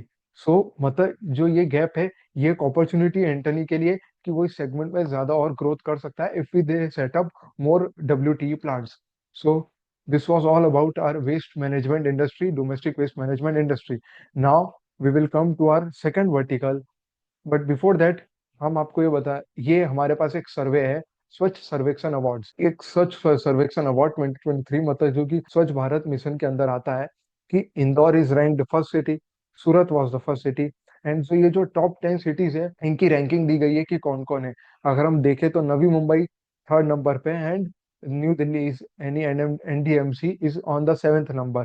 एंड ये दो हमने इसलिए बोला क्योंकि नवी मुंबई एंड न्यू दिल्ली का जो म्युनिसिपल कॉरपोरेशन, उनकी जो म्युनिसिपल कॉरपोरेशन है, उनका जो ऑथराइज्ड है पूरा वेस्ट मैनेजमेंट संभालने के लिए, वो कंपनी है एंटनी वेस्ट। ये बस उस कंटेक्स्ट में हमने बताया है कि मुंबई टॉप 3 में है एंड टॉप 7 में है न्यू दिल्ली। सो अब अगर हम बात करें कि जो डोमेस्टिक वेस्ट मैनेजमेंट के साथ प्रॉब्लम क्या क्या है, तो चैलेंजेस क्या है जो करंटली इंडस्ट्री फेस कर रही है, अगर ये अगर ये सॉल्व हो जाती है तो इंडस्ट्री कैसे एक बड़ी थीम बन सकती है।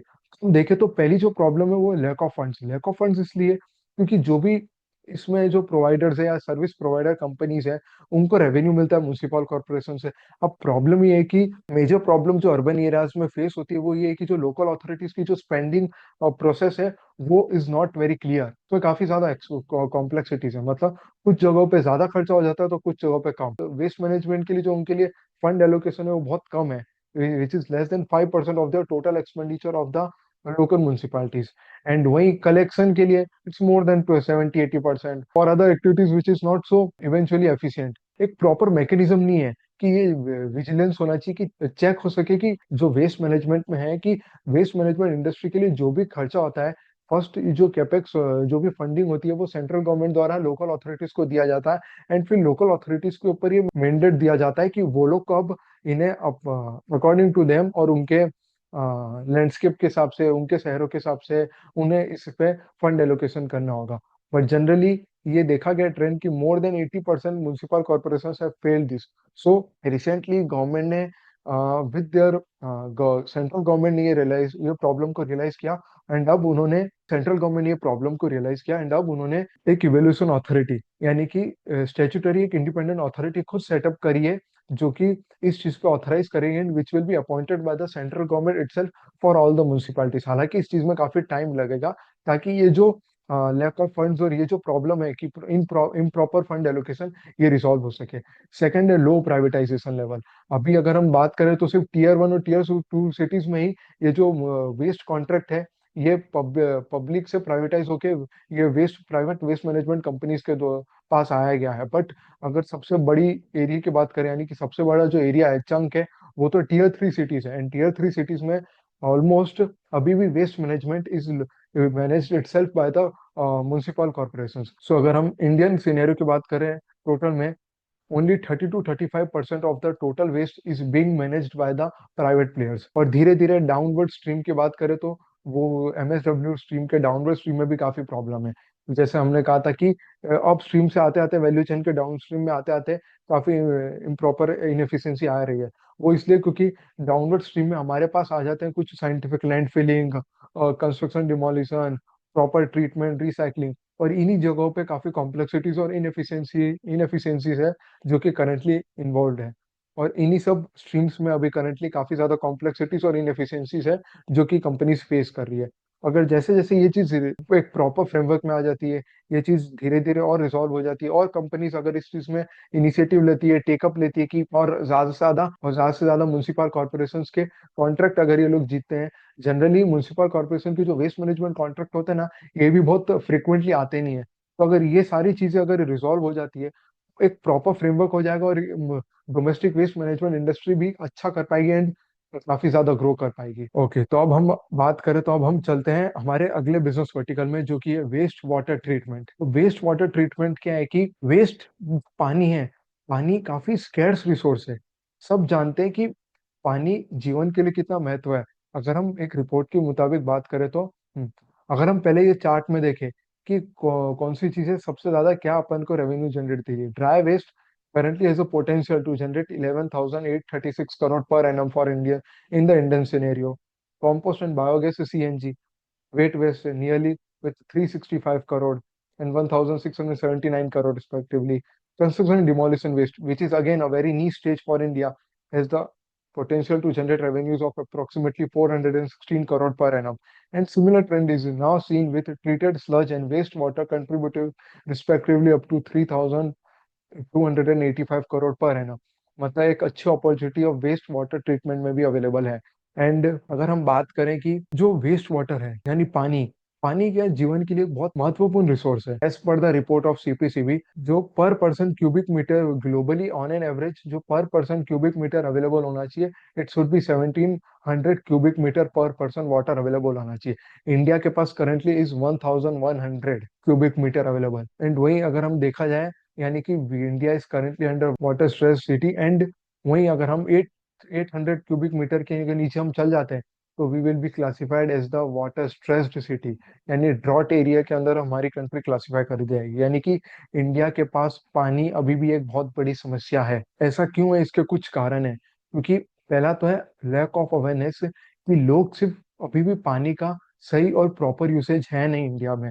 There is a huge wastage of water. And secondly, state जैसे जो इरिगेशन होता है, इरिगेशन कैसे प्रॉब्लम है, क्योंकि अगर जो बहुत ज्यादा वाटर, जो क्रॉप्स होते हैं जिन्हें बहुत ज्यादा पानी की रिक्वायरमेंट होती है, वो होती है सुगर केन और पैडी। अगर हम एक एग्जांपल ले तो Maharashtra and Punjab are the two states which Maharashtra contributes approximately 22% of the sugar cane total production in India, and वहीं Punjab around 4% of paddy rice. And ये जो दोनों क्रॉप्स है, ये काफी ज्यादा वाटर रिक्वायरमेंट क्रॉप्स है। एंड बट यही दोनों जो स्टेट्स है, महाराष्ट्र एंड पंजाब, एंड यही दोनों states are also classified as water deficient states. मतलब कि वाटर इनके इनके पास पानी की कमी है, फिर भी ये लोग सबसे ज्यादा इम्प्रॉपर एलोकेशन इनके सबसे ज्यादा उन कल्टीवेटिंग क्रॉप्स में हो रहा है जहाँ पे पानी की रिक्वायरमेंट ज्यादा है, मतलब कि एक इम्प्रॉपर एलोकेशन है। प्रॉपर इक्विटेबल एलोकेशन जो होना चाहिए, जितनी पानी की रिक्वायरमेंट हो और उतना ही पानी यूज होना चाहिए, वो इंडिया में नहीं है, जिसकी वजह से हम लोग ये प्रॉब्लम अभी फेस कर रहे हैं। सो CPCB has estimated that 28% of total generated sewage is treated in the country, whereas there is 44% of installed capacity. मतलब इंस्टॉलेशन और ऑपरेशन में भी काफी बड़ा डिफरेंस है। And a municipal wastewater, both treated as well as untreated, is being discharged unused. This often finds its way into agriculture, irrigation, albeit indirectly. तो हमने जो ये पॉइंट डिस्कस कर लिया महाराष्ट्र और पंजाब वाले एग्जांपल से। And currently urban India generates 72,368 million liter per day of municipal sewage, which is estimated to increase to 120,000 MLD by 2050। ये हम बात करें तो कि ग्लोबल सिनेरियो में वेस्ट वाटर ट्रीटमेंट और उसका मार्केट साइज कैसा है। क्या the demand for water treatment accounted for globally for over $, 6,276 million in 2023 and is expected to grow at a CAGR of 6.29% in the forecasted period. Okay, and if we see the demand for wastewater treatment accounted for globally around $, 6,276 million, that is around 51,400 crore in 2023, and is expected to grow at a CAGR of 6.29% in the forecasted period. Okay, and now coming by application the market, जो waste water treatment market है, ये तीन तरह के में classify होता है। पहला होता है sewage water treatment plant, common effluent treatment plant and water treatment plant. ये क्या होते हैं हम इसके बारे में आगे जाके देखेंगे। ओके, सो अब अगर हम इंडियन कंटेक्स्ट सिनेरियो में देखें कि India waste water and waste water treatment market revenue estimate 2023 में it was around $6.68 billion, that is around 54,000 in INR crore, and is expected to rise to $8.58 billion in 2027, that is around approximately 72,000 crore. So that provides an enormous opportunity for the water and wastewater treatment. ना अब अगर हमने application देखा कि waste water treatment तीन तरह के में क्लासिफाई होते हैं, sewage treatment plant, waste water treatment plant and common effluent treatment plant. Sewage treatment plant is the backbone of the Indian waste water treatment plant, accounting for about 50% of the waste water treatment. Sewage treatment plant is basically जो residential sewage जो निकलता है उसका एक proper treatment हो सके। Proper treatment के लिए करंटली 3 मेथोडोलॉजीज होती है, तो बेसिक स्टेप होते हैं। जो पहला स्टेप होता है वो होता है primary treatment. Primary treatment is and primary treatment is basically aimed at separating solids from liquid. मतलब तो जो प्राइमरी यानी कि सबसे पहला जो स्टेप होता है, प्रोसेस होता है, in this stage gravity sedimentation.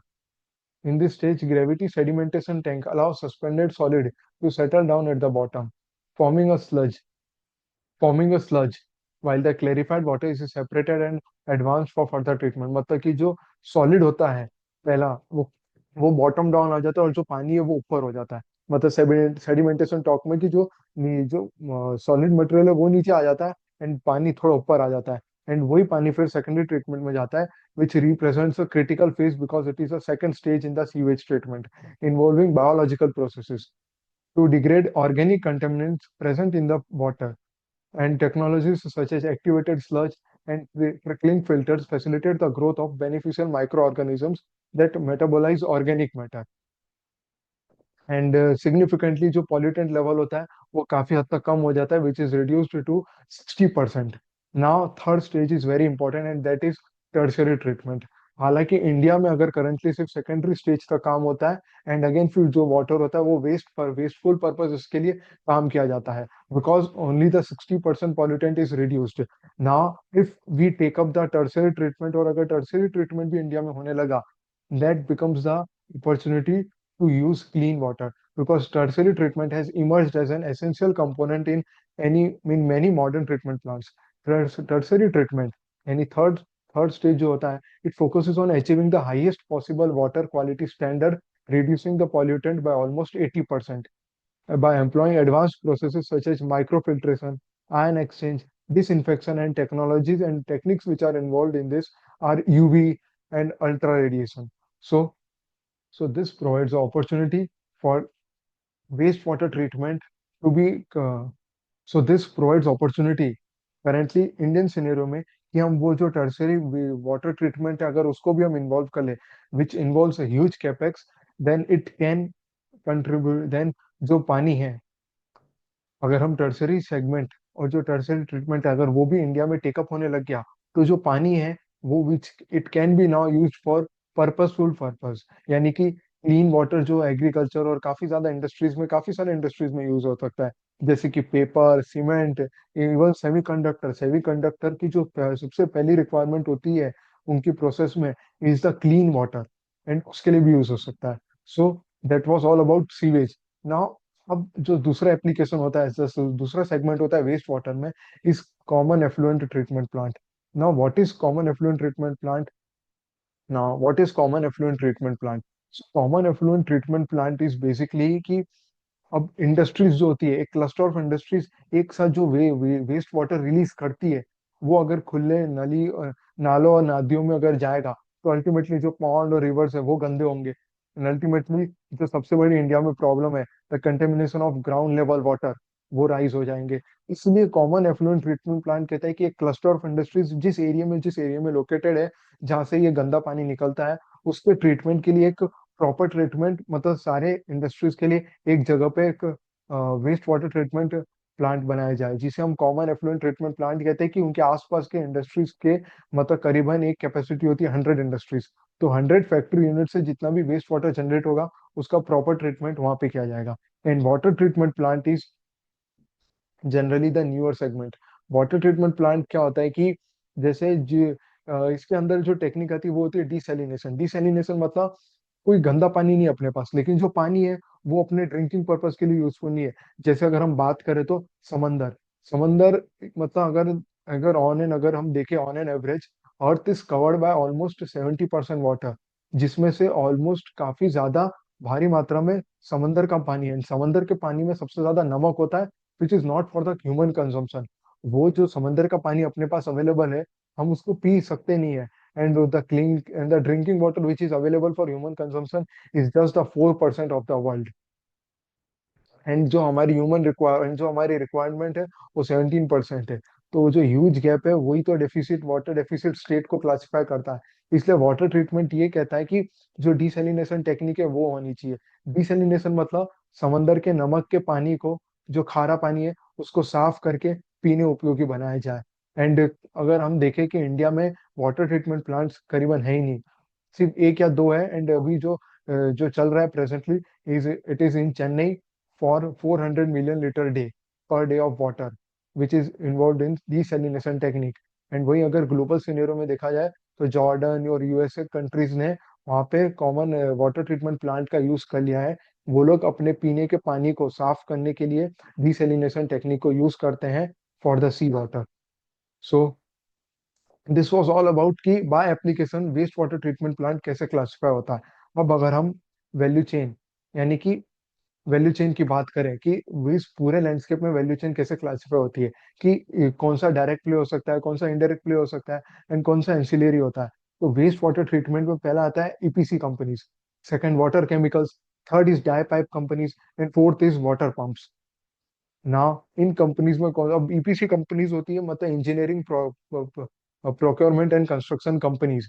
EPC companies मतलब जो कि प्लांट और सीवेज सीवेज के लिए जो सीवेज पाइपलाइन चाहिए, वाटर को कनेक्ट करने के लिए जो पाइपलाइन चाहिए, उनके लेइंग, डिस्ट्रीब्यूशन और पूरा डिजाइन करने के लिए वो होती है ईपीसी कंपनीज। वाटर केमिकल्स मतलब इन वाटर प्रोसेसेस में जो ट्रीटमेंट इन्वॉल्व होती है, इसको इन ट्रीटमेंट प्रोसेस के लिए जो केमिकल की रिक्वायरमेंट होती है, वो केमिकल बनाना, उसे कहते हैं वाटर केमिकल। एंड जो जो पाइप की मैं बात कर रहा हूँ, वो पाइप यानी ductile iron pipe material use किया जाता है, मतलब कि डाई पाइप बनाने वाली कंपनीज भी एक एंसिलरी प्ले हो सकता है। एंड फिर तीसरा आता है कि जो वाटर साफ हो गया उसको पंप करके सारे घरों तक पहुंचाना, यानी पंप स्टेशन, उन्हें कहते हैं वाटर पंप्स। तो ये है हमारा पूरा वैल्यू चेन है। सो इसमें हमने डिस्कस किया कि जो भी वैल्यू सेगमेंट है, इन सबके काम क्या है, कैसे कैसे क्लासिफाई है। अब अगर हम देखें कि कौन से की प्लेयर्स इन्वॉल्व हैं, तो अगर हम ईपीसी प्ले की बात करें, तो Welspun enterprises, Vatech Wabag, which is the largest player in India and fifth largest player in globally for the water treatment techniques, and NCC, Om Infra, EMS limited is another play for EPC, ITD cementation, and under water treatment, Vatek Wabag, because it is the largest player in that. Ion exchange for water chemicals, Triveni Engineering. EMS Limited also has their own operational water treatment plants. Water pump यानी कि capital goods यानी कि जो machineries provide करती है, उनमें जो आती है कंपनीज वो इन्वॉल्व है, WPIL, Jash engineering, Thermax, Kirloskar brothers, and DI pipe is ductile iron pipe manufacturing companies which are Electro Steel Casting, Jai Balaji. Electro Steel Casting is the largest player या company in this industry with the highest capacity. Jai Balaji, Jindal Saw, a group of Jindal Enterprises, uh, and Welspun Corp and Siam Metallics. अभी हमने discuss कर लिया। Okay, तो जैसा अभी तक में हमने डिस्कस किया कि कौन से की प्लेयर्स है और वो कौन से सेगमेंट में क्लासिफाइड है। नाउ कमिंग टू कि ये, अब हम जो इंडस्ट्रीज को यानी जो सेगमेंट को हमने क्लासिफाई किया था, अब हम पे थोड़ा और चर्चा करें। So coming to our next topic which is die pipe companies यानी die pipe industry. So already as we discussed, Electro Steel Casting is the largest exporter of these pipes from India. Capex in the Middle East for water projects is picking up. And जो इसके कुछ की drivers क्या क्या है कि middle east में जो वाटर प्रोजेक्ट्स के लिए जो कैपेसिटी अभी नई नई कैपेक्स आ रहे हैं, सो कंपनीज लाइक जिंदल सॉ, because the only exporter have facilities in middle east too, because वो जिंदल सॉ is the only company which has the manufacturing plant in middle east too. The cycle is in up trend right now with higher EBITDA margins and upcoming capex by all companies. तो generally जो DI iron pipe companies है उनके margins रहते हैं 10 to 15% के around, and ये cycle to cycle depend करते हैं। फर्स्ट साइकिल में it can again go down to like 6 to 8%, and higher trend यानी अपर ट्रेंड में वो करीबन 10 to 15% भी रहते हैं। करंटली ये साइकिल अप ट्रेंड में है क्योंकि काफी सारी कंपनीज अपना कैपेसिटी अनाउंस कर रही है, काफी सारा कंपनी एंड बहुत सारी कंपनीज कैपेक्स ला रही है, कैपेक्स कर रही है, इंडस्ट्री में डिमांड है, एंड जनरली एक साइकिल 4 से 5 साल तक की रहती है। So the cycle is up trend right now with higher EBITDA margins and upcoming capex by all companies. Electro steel casting is the largest player with 6.8 lakh ton per annum. Jai Balaji on the second number with 2.4 lakh ton per annum capacity. Welspun Corp with 4 lakh ton per annum capacity, and Jindal Saw with a 10 lakh ton per annum, and which is and will be going up to 20 lakh ton per annum as announced by them. So ये सारी companies का एक cycle है। So following is the capacity cycle of various die pipe companies along with their expansion plans. अब Welspun Corp का अभी capacity ton per annum इतना है प्रेजेंटली, एंड एक्सपांशन अपकमिंग इतना है।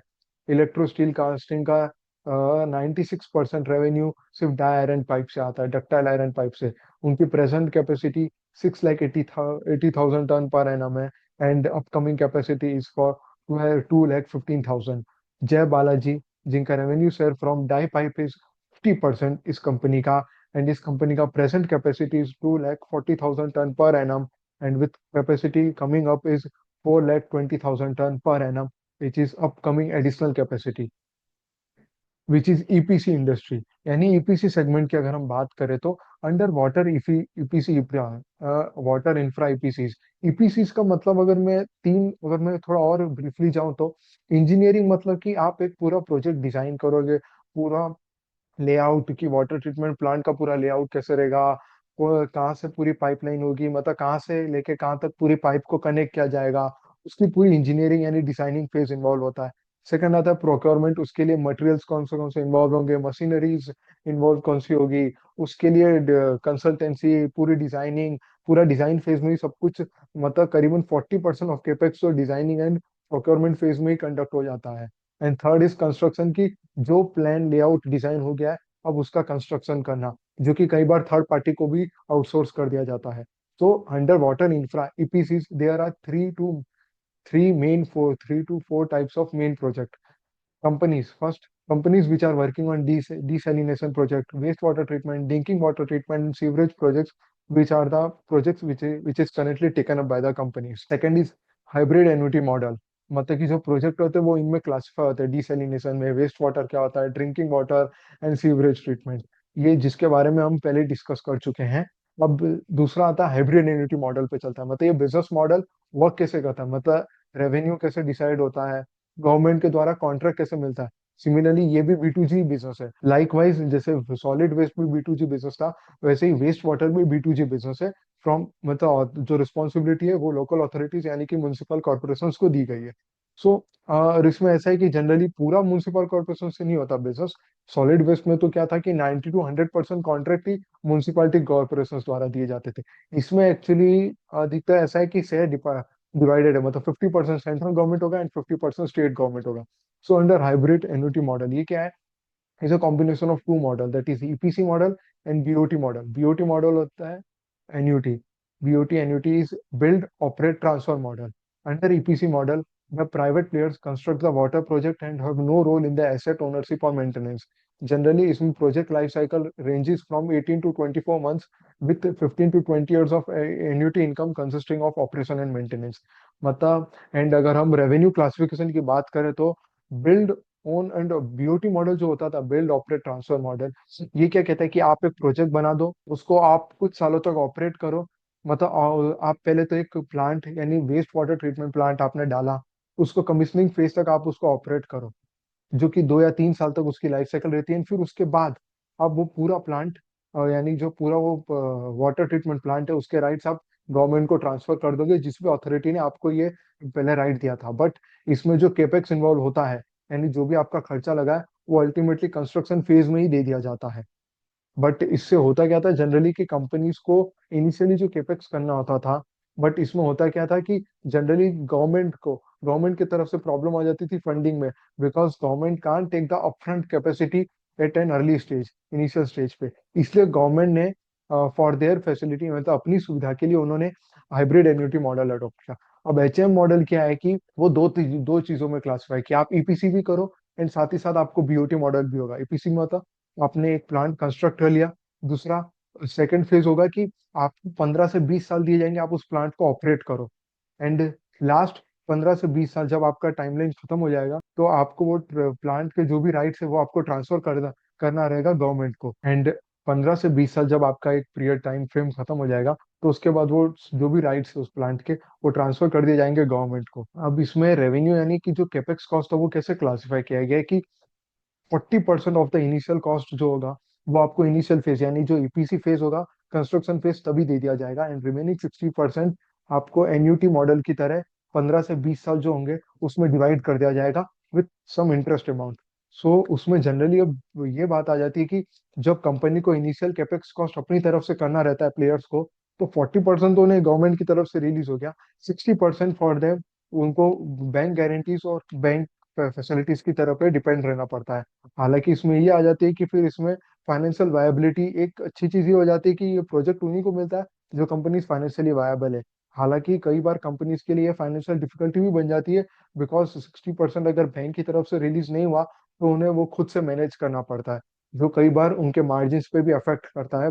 And operation and maintenance is a part of EPC, and operation and maintenance is the part of EPC where the contractor is required to operate and maintain the asset. Margins are normally much higher than just EPC।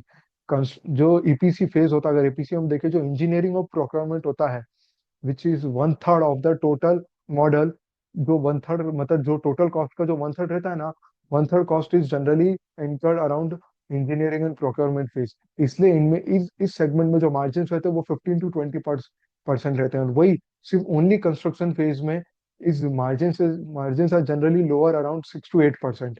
And operation and maintenance में generally margin are around 10 to 12%। Okay, so now diving into major players involved. Vartec Webec. Vartec Webec, it intends to make O&M around 20 to 25% of revenue. Historically, Vartec Webec faced working capital problems as company earlier focused on construction of treatment plants and maintenance of such plants, for which they were dependent on third-party suppliers, due to which their power plant projects of 2011 were not completed on time, due to which they had to write off 290 crore in 2023 as a loss. Working capital days and in those days stretched to 210. Generally, it is around 120 to 180 days, and it often stretched to 700 days for generally it is around 120 to 180 days. for such EPC companies, and retention money got stretched to 730 crore.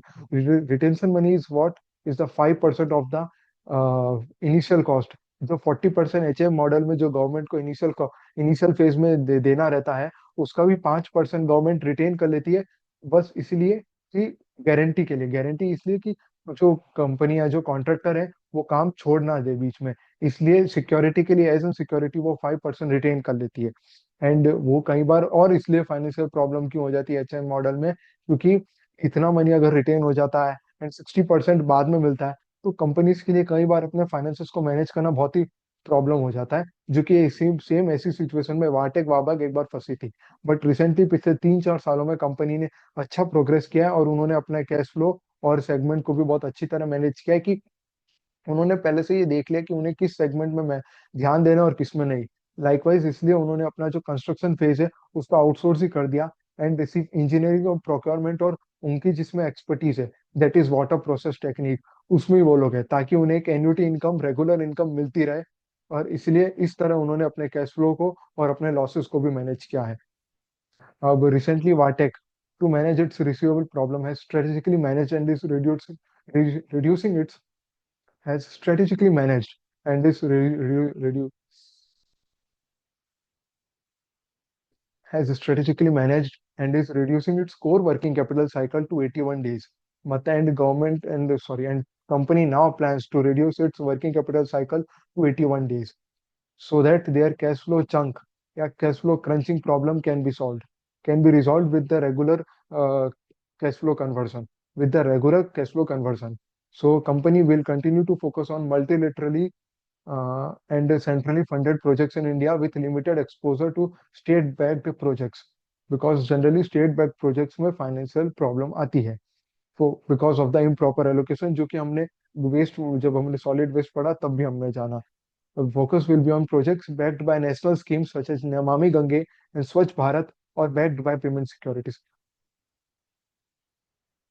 Company has outsourced their construction part and would only concentrate around engineering and procurement and designing part to get higher margins mix, which is around 10 to 15%, as this part constitute around one third of total EPC capex. So अब अगर हम company specific में आए कि company, अब हम अगर हम अगली कंपनी की बात करें, जैसे EMS limited. EMS limited is company is only focused on EPC projects and on sewerage projects. इसलिए अगर हम ईपीसी के, अगर हम ईएमएस के मार्जिन्स देखें, ये देखिए अगर हम ईएमएस लिमिटेड के देखें तो उनके मार्जिन जनरली 25 to 30% के रेंज में रहते हैं, because they focus on sewerage projects which constitute around 60 to 70%। Total waste water treatment का भी सबसे ज्यादा फोकस रहता है सीवेज प्रोजेक्ट्स में। एंड सीवेज में भी वो लोग बेसिकली सीवेज पाइपलाइंस पे ज्यादा ध्यान देते हैं। मतलब sewage pipeline laying and distribution is the first step which is conducted which is conducted always during taking up the water treatment facility या सीवेज प्रोजेक्ट टेकअप करने से पहले। मतलब कि सबसे पहली स्टेप वही होती है, and is like a backward integration and also like an ancillary play to all other water waste water processing companies and to all other waste water processing companies. And वहीं अगर हम वाटेक वेबेक की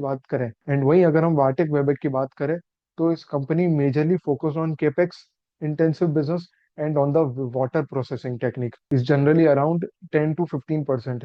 हाँ, हालांकि कुछ सालों में उनके मार्जिन्स कम हो गए थे, even goes to 6 to 8%, because of the cash crunching and financial problem जो कंपनी फेस कर रही थी। बट रिसेंटली अभी उन्होंने अपने कैश फ्लो को अच्छे से मैनेज भी कर लिया है। एंड अगर हम उनके working capital day, cash conversion cycle को देखें, तो काफी अच्छे से रिड्यूस भी हो गए हैं। And because of their decision, उन्होंने अपना कोर फोकस, उन्होंने अपनी एक्सपर्टीज पे बनाए रखा, और जो उनका कोर फोकस नहीं था उन्होंने उसको आउटसोर्स कर दिया। इसलिए कंपनी अपने कैश फ्लो क्रंचिंग सिचुएशन को अच्छे से मैनेज कर पाई है। So that was a strategic move by the Vatech management. So now if we देखें कि अब इसमें अगला स्कोप क्या आता है वेस्ट वाटर ट्रीटमेंट में, कि कंपनीज के साथ साथ मेजर इसमें जो ट्रेंड आता है वो ट्रैक्शन कब मिलता है, कि गवर्नमेंट के स्कीम्स और नॉर्म्स क्या क्या है, गवर्नमेंट के नॉर्म्स कैसे हैं। तो अगर हम एक बात करें कि ministry of Jal Shakti budgeted around 96,000 crore. Okay, so now coming to the government scheme, यानी गवर्नमेंट की तरफ से कैसा एलोकेशन है, अगर हम उस पे आए तो ministry of Jal Shakti has first budgeted around 96,000 crore, and soon in 2024 it was revised to 2024 and 2025 to 98,000 crore, मतलब करंटली 98,000 करोड़ गवर्नमेंट एलोकेट कर रही है for the water, for the water and water treatment. ना अगर हम उसके पार्ट देखें तो for the department of water resources and river, river conservation के लिए वहां पे है टोटल 19,000 का, which is has been revised to 21,000। For drinking water and sanitation from 77,000 to 77,000 crore, and National River Conservation Plan by the National Water and the National River Conservation Plan by the National Water Department to 40,000 crore to 56,511 crore, from 40,975 crore to 56,511 crore. So this was all about the segment, players involved, and the government budgetary allocation. Government has sanctioned around 2 lakh crore for EPC segment, यानी EPC companies के लिए 2 लाख करोड़ किए गए for regenerating and integrating 30 interlinking river projects till 2035. So that provides a huge and a major trend, that provides a huge and major tailwind for the EPC companies in the water segment. तो अगर हम देखें वाटेक वेबेक major focus on design and development because of the higher margins, and construction installation and O&M, which constitutes around 20 to 25% of their revenue. So that gives them a blended margin of around 10 to 15%. And Ion Exchange is currently present in design and development along with component manufacturing, covering also water chemical and construction installation and construction and installation, O&M and IoT, any interrelated technology and the technological way, matlab the digital transformation things under the water plant. And now Vishnu Prakash R. Punglia, VRPL, is present in design and development, construction and installation, and O&M. Now EMS Limited is currently involved in design and development. Matlab EMS Limited has both the segment from EPC to wastewater processing, treatment, and running the plant. So EPC is just like the Vartec Webeg, but however their focus majorly remains on the sewerage pipeline, and likewise they also are the ancillary player to the Vartec Webeg when they have to set up and lay down the pipelines for the sewage projects. So this way EMS Limited is an ancillary play to all the above companies in the value chain. Now, if we talk about on the order book stage or order book cycle of various companies, because generally इस company में revenue segment order book basis पे होते हैं, मतलब water segment में generally order book basis पे होते हैं. So Vatech Wabag has order book present around 7,955 crore, and the bid pipeline upcoming is around 8,200 crore, of which expected bid ratio is 25%. And similarly, Ion Exchange present order book 3,580 crore with the pipeline of about 8,534 crore and bid ratio of 15%. Vishnu Prakash present order book of 5,086 crore and upcoming pipeline of 5,000 crore, for which 17% is their bid ratio. EMS 2,345 crore is their present order book, 6,470 is their pipeline, for which 18% is their expected conversion ratio. This was the so this was all about the order book cycle and how the order book is going to upcome for the various companies. So major order book is with the Vartec Webec and EMS Limited. So this would be the both focused companies, या तो देखने लायक companies होगी कि observing how they perform, and इतने जो आगे जाके अब जो मेजर टेलविंड आएगा, जैसा कि भी गवर्नमेंट ने अनाउंस किया है 2 लाख करोड़ बजट. सो इसमें ये कंपनीज कैसे बेनिफिट कर सकती है और इनका आगे जाके कैसे रेवेन्यू रह सकता है, ये देखने लायक रहेगा. Because with their upcoming bids, अब जैसे जैसे सैंक्शन अमाउंट बढ़ती जाएगी, गवर्नमेंट का फोकस बढ़ता जाएगा, इनके ऑर्डर बुक साइकिल और रेशियोज भी बढ़ते जाएंगे. So this was all about the water segment. Now coming to our last segment, which is e-waste segment या e-waste vertical. Now coming to the e-waste industry, अब electronic waste. अब हमने सारे waste की बात करी, तो अब एक वेस्ट जो बच जाता है वो होता है इलेक्ट्रॉनिक वेस्ट. वेस्ट तो हमने, अब ये बात हमने पहले ही कर ली इस वीडियो में कि वेस्ट किन किन तरीकों से जनरेट हो सकता है. तो अब जो अगला बचता है वो होता है इलेक्ट्रॉनिक वेस्ट, मतलब भाई जो TV, fridge, washing machine, mobiles हमारे जो होते हैं, इनकी भी एक एंड ऑफ लाइफ होती है जो कि जनरली 7 से 8 साल रहती है. तो ये इनके जब एंड ऑफ लाइफ खत्म हो जाती है, तो ये जो वेस्ट बन जाते हैं, तो इसका क्या करा जाए. अगर हम देखें तो अगर प्रेजेंटली जो इंडिया का ई वेस्ट मार्केट है, तो okay, if you talk on e waste market size, तो globally e waste market size की वैल्यू है करीबन 5 लाख करोड़। एंड वही अगर हम इंडियन सिनेरियो में देखा जाए तो is just around 13,000 crore. But still उसके लिए जो अपॉर्चुनिटी है is massive for the India. Presently India's revenue from refurbishment services amounts to 2,870 crore. Given the cost effective labor force to India as compared to major refurbishment hubs in China, Malaysia, and Indonesia, it presents an opportunity for refurbishment ecosystem in India. India aims to capture an 20% of existing share of refurbishment global business within 5 years. This is the global refurbishment existing share, which is around 20 lakh crore. If we talk on the e-waste generation and processing, presently India generates around 12 million ton waste e-waste, and out of which only 9 million ton is processed. So that is just 75%. And globally, the e-waste processing segment is 98%. And also ये जो number है e-waste generation is expected to rise huge. And also ये जो e-waste generation number है is expected to increase very soon, is expected to increase significantly. 12 million ton from present is expected to increase to 30 million ton by 2030. So that's a massive scale and opportunity for India to cover up this e-waste and upcoming segment.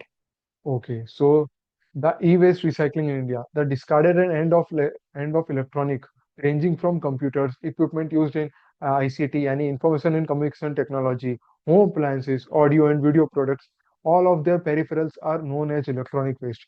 The e-waste are considered hazardous if it is recycled by primitive methods, जो कि एक informal method होता है, मतलब कि manual तरीका, which is generally picked up by rag pickers and scrap dealers, यानी जो भंगार वाले होते हैं.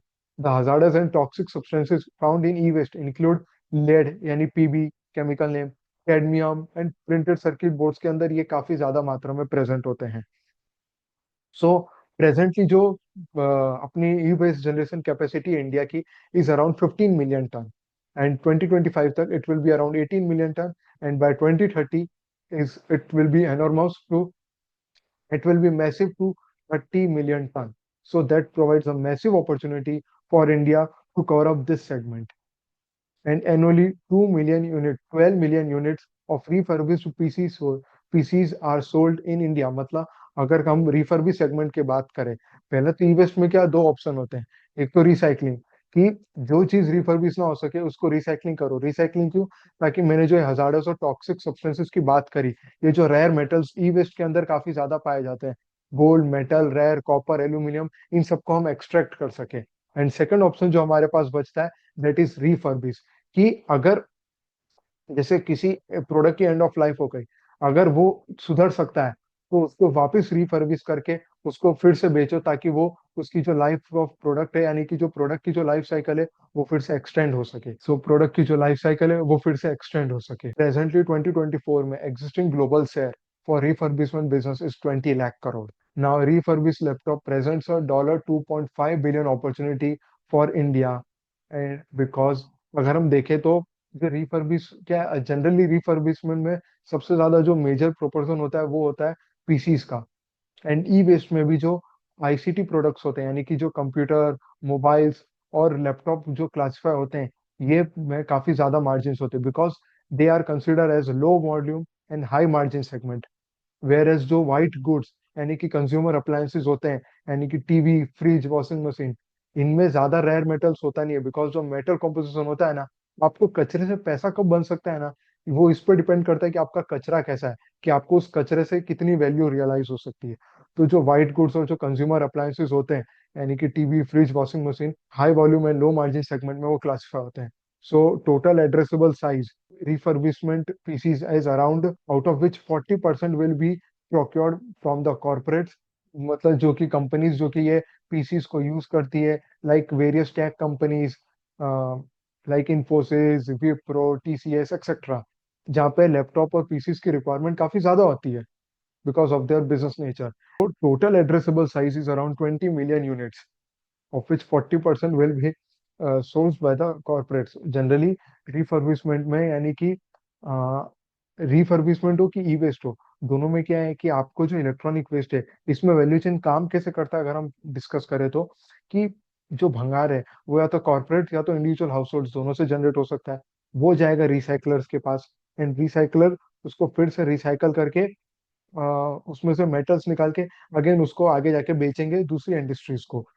इस पूरी वैल्यू चेन में जो डिपेंड ये करता है कि जो रिसाइकलिंग यूनिट्स है वो अपना ई वेस्ट कैसे सोर्स कर सकती है, because e waste is not a B to G business model but it is an B to B, यानी business to business model which is mandated by the government, because इसमें regulation government द्वारा है। But ये business model depend करता है B to B, क्योंकि आप sourcing करते हो किसी और बिजनेस ऑर्गेनाइजेशन से, और आप आगे जाके बेचते भी आप किसी और बिजनेस ऑर्गेनाइजेशन को हो। सो जनरली जो ई वेस्ट में अगर मैंने कहा, जो आईसीटी प्रोडक्ट्स रहते हैं वहाँ पे मार्जिन्स काफी ज्यादा हाई रहते हैं। ऑल्सो अगर जो सोर्सिंग आपकी है यानी आपकी परचेज रिक्वायरमेंट अगर डायरेक्ट कॉर्पोरेट से होती है, तो जो बीच में जो गैप होता है bargaining gap, which is usually comes under, अगर हम इंडिविजुअल के साथ करते तो हमको, आपको ही पता है अगर हम कोई भी भंगार होता है कस्टमर कोई भी इंडिविजुअल यही चाहेगा कि उसको उसके भंगार की अच्छी वैल्यू मिली, इसलिए बार्गेनिंग पावर ज्यादा इंडिविजुअल सेगमेंट में रहता है अगर वहां से सोर्सिंग की जाती है। लेकिन अगर वहीं coming to the sourcing is done from the corporates, because corporates का जनरली होता है कि उनको इस वेस्ट का प्रॉपर रिसाइकलिंग करना है, बिकॉज उनके ऊपर ईपीआर का मैंडेट डाला गया है। ईपीआर क्या है कि ये कहता है कि अगर कोई आपने कोई भी प्रोड्यूसर है, जैसे डेल, एप्पल, एचपी, इन्होंने कोई भी लैपटॉप या बनाया और उसके 5 साल हो गए, तो उनके ऊपर मैंडेट है कि आपको हर हर साल आपने जो जो ये बेचा होगा उसके उतने पोर्शन, उतना परसेंटेज आपको फिर से रिसाइकल करना होगा। रिसाइकल करना होगा मतलब उसका प्रॉपर इंश्योर करना होगा कि उसका ट्रीटमेंट हुआ है, और उसके बदले आपको एक ईपीआर सर्टिफिकेट दिया जाएगा, अगेन जो कि आपका एक कॉर्पोरेट गवर्नेंस के रूप में भी देखा जाएगा, and also will be covered under the ECG part, that is environmental social and governance part. ये एक ईपीआर सर्टिफिकेट एकदम कार्बन क्रेडिट की तरह काम करता है, जो कि कंपनीज आपस में ट्रेड भी कर सकती है। तो प्रोड्यूसर्स के लिए तो ये एक मैंडेट है, इसलिए वो लोग ज्यादा बार्गेनिंग पावर करते नहीं, and they just give away the price to the corporates, मतलब they just give away the products, जो भी सेकंड हैंड प्रोडक्ट्स है जो भी उनके पास है, टू रिसाइकलर्स। सो रिसाइकलर्स को सबसे ज्यादा जो सोर्सिंग यानी कि परचेज में जो बेनिफिट मिलता है वो कॉर्पोरेट से मिलता है इंडिविजुअल के मुताबिक। So that was main major concept, so that was one major concept that we discussed. And अभी हमने जैसे बात की कि total addressable market for refurbishment is 20 million units for till 2028, and 3 साल मतलब कि that will be divided equally 30-30% for each year, and average selling price for per refurbish laptop is around 20,000 rupees. so that gives a serviceable या opportunity size for the company around 45 billion, that is 4,500 crore का size, and overall for a total period of till 2028 it gives around size opportunity size of INR 200 billion, that is 20,000 crore. Coming to next part, कि हमने ये discuss करा कि EPR norms क्या होते हैं, ये प्रोड्यूसर्स के ऊपर ये कैसे मैंडेट है। अब हम ये जानते हैं कि ईपीआर टारगेट्स क्या क्या है जो कि गवर्नमेंट ने प्रोड्यूसर्स के ऊपर लगा रखे हैं। अगर हम ये देखें तो ये, अगर हम ये टारगेट की बात करें कि आर ईयर इज 2023 एंड 2024, अब समझ लो कोई एक्स प्रोडक्ट है, लैपटॉप ले लो, मैं एप्पल हूँ, मैंने लैपटॉप 2018 में समझ लो मैंने 50,000 लैपटॉप बेचे, तो लैपटॉप की एक एंड ऑफ लाइफ साइकिल उन्होंने डिसाइड कर रखी है। लैपटॉप्स की जनरली होती है 5 साल, मोबाइल्स की होती है 4 से 6 साल, and for the consumer appliances जो कि मैंने वाइट गुड्स का, उनकी जनरली लाइफ साइकिल जो कि सीपीसीबी द्वारा डिसाइड करी गई है, वो होती है जनरली 7 से 8 साल। तो समझ लीजिए जो लैपटॉप है 5, तो अगर 5 साल बाद यानी कि 2018 में जो मैंने लैपटॉप बेचे होंगे, 2023 तक उनकी एक एंड ऑफ लाइफ साइकिल आ गई होगी। तो उस एंड ऑफ लाइफ साइकिल आ गई प्रोडक्ट की, अब आपको उसको रिसाइकल करना होगा, मतलब आपको फिर से वापस वो सेकंड हैंड प्रोडक्ट मंगवाना होगा जिसकी लाइफ खत्म हो गई है। वो देखना होगा अगर वो रिफर्बिश हो सकता है तो वो रिफर्बिश सेगमेंट के अंदर चल जाएगा, जिसका हमने अपॉर्चुनिटी साइज देख लिया। और अगर उसको रिसाइकल करना है तो उसके अंदर आएगी आपकी ईपीआर फैसिलिटी, यानी ईपीआर नॉर्म्स। तो हमारे एग्जांपल में हमने देखा कि अगर 50,000 यूनिट्स हमने बेचे हैं, तो अगर हम और ईपीआर सेगमेंट यानी कि टारगेट प्रोड्यूसर्स के ऊपर कितना रखा है कि आपको 60% रिसाइकल करना होगा, यानी 50,000 का 60%, दैट कम्स अराउंड 30,000 आपको 2023 या 24 तक रिसाइकल करा होगा, जितना यूनिट्स आपने 2018 यानी कि उसके एंड ऑफ लाइफ के पहले आपने बेचा होगा। एंड ये 2023 2024 में 60% है। वही रिसाइकलिंग टारगेट 2025 और 2026 तक जाते जाते 70% है। And 28 onwards it is 80%, and then फिर 100%। सो दिस वे जो टारगेट है वो कैसे डिवाइड हो गया 60 70 एंड 80% के मुताबिक। So this is the EPR norms which have been mandated by the government, and ये 2023 में ही लागू किए गए थे। जो 2016 के जो ई वेस्ट रूल्स आए थे ना, उसमें सिर्फ कुछ ही प्रोडक्ट्स कवर किए गए थे। बट फिर गवर्नमेंट ने रियलाइज किया कि जो इम्प्लीमेंटेशन प्रॉब्लम आ रही थी, तो उन्होंने अपने फ्रेमवर्क यानी कि इम्प्लीमेंटेशन फेज में उन्होंने सारे प्रोडक्ट्स और सबके ऊपर क्या क्या जवाबदारी है वो सब एक प्रॉपरली डिफाइन कर दिया था ईवीएस अमेंडेड रूल्स 2022 में। एंड 2023 से ईपीआर नॉर्म्स साइकिल चालू हुए थे। एंड इसके लिए गवर्नमेंट ने एक पोर्टल भी बनाया ताकि सारे डेटा की ट्रैकिंग रह सके कि कितना ई वेस्ट जनरेट हुआ है, कितना रिसाइकल हुआ है, कितना ईपीआर जनरेट हुआ है, एंड कितने और कौन से प्रोड्यूसर्स ने अपनी रिस्पॉन्सिबिलिटी को फुलफिल किया है। Because it is the responsibility of producers कि जो अपने एनवायरमेंट से लिया है वो आपको अल्टीमेटली चुकाना है। पूरे ट्रैकिंग के लिए उन्होंने एक पोर्टल बनाया था। हालांकि 2023 में पोर्टल ऑपरेशनली काम नहीं कर पाया था, जो कि जैसा कि अपनी जो भी रिसाइकलिंग कंपनीज है उन्होंने अपने कॉन कॉल में भी कहा था लिस्टेड सेगमेंट में, कि उन्होंने अपने कॉन कॉल्स में भी कहा था कि वो 2023 तक वो पोर्टल काम नहीं आया का ऑपरेशनल नहीं हुआ था because of the technicalities difficulty from the government side. But ultimately now from 2024 it has been fully operational. So एक मेजर टेलविंड ये भी दिखता है कि अब गवर्नमेंट का पूरा फोकस है कि ईपीआर और ई वेस्ट नॉर्म्स को सीरियसली लिया जाए। So again this is a major tailwind and push back from the Indian government. So अब वो लोग भी इस चीज पे प्रॉपर फोकस्ड है, एंड अल्टीमेटली अब ये प्रोड्यूसर्स के ऊपर भी जवाबदारी है कि वो लोग भी इस चीज को अच्छे से फुलफिल करें। नहीं तो there are also penalties which has been defined if they fail to do so. तो अब हम अगर हमने बात करी कि ईपीआर नॉर्म्स क्या है, ये काम कैसा करते हैं, और ईपीआर नॉर्म्स के टारगेट क्या है। अब जैसा हमने कहा कि ईपीआर रिसाइकलिंग कंपनीज के लिए कैसे बेनिफिट हो सकता है, क्योंकि इसमें जो डायरेक्ट प्ले होगा वो इस इंडस्ट्री में किन कंपनीज के लिए होगा, जो खुद रिसाइकलर कंपनीज है, जो कंपनीज खुद ई वेस्ट लेके उसको रिसाइकल करती है एंड फिर ईपीआर सर्टिफिकेट जनरेट करके प्रोड्यूसर्स को देती है। तो इनमें major play will be for the recycling companies. तो अब उनके लिए ये रेवेन्यू मॉडल कैसे काम करेगा, अगर हम वो जाने तो रिसाइकलिंग में वो दो तरीके से रेवेन्यू कमा सकते हैं। जो वो रिसाइकल करेंगे और उससे जो उनको मेटल्स एक्सट्रैक्ट होंगे, चाहे वो कॉपर और एल्यूमिनियम, फिर आगे जाके और जो थर्ड स्टेज होता है, मतलब कि third stage is basically an extraction of rare metals, जो कि अभी भी इंडिया में पूरी तरह से वो इकोसिस्टम डेवलप हुआ नहीं है, जिसमें गोल्ड मेटल और ये सारी चीजें भी हम एक्सट्रैक्ट कर सकते हैं। और अगर हम इसकी बात करें तो इसको अर्बन माइनिंग कॉन्सेप्ट भी कहते हैं। अब ये अर्बन माइनिंग कॉन्सेप्ट क्या है कि समझो जो रेयर मेटल्स होते हैं, गोल्ड, ये इन सबको एक्सट्रैक्ट करने में काफी ज्यादा समय, कैपेक्स और काफी ज्यादा पैसा लग जाता है।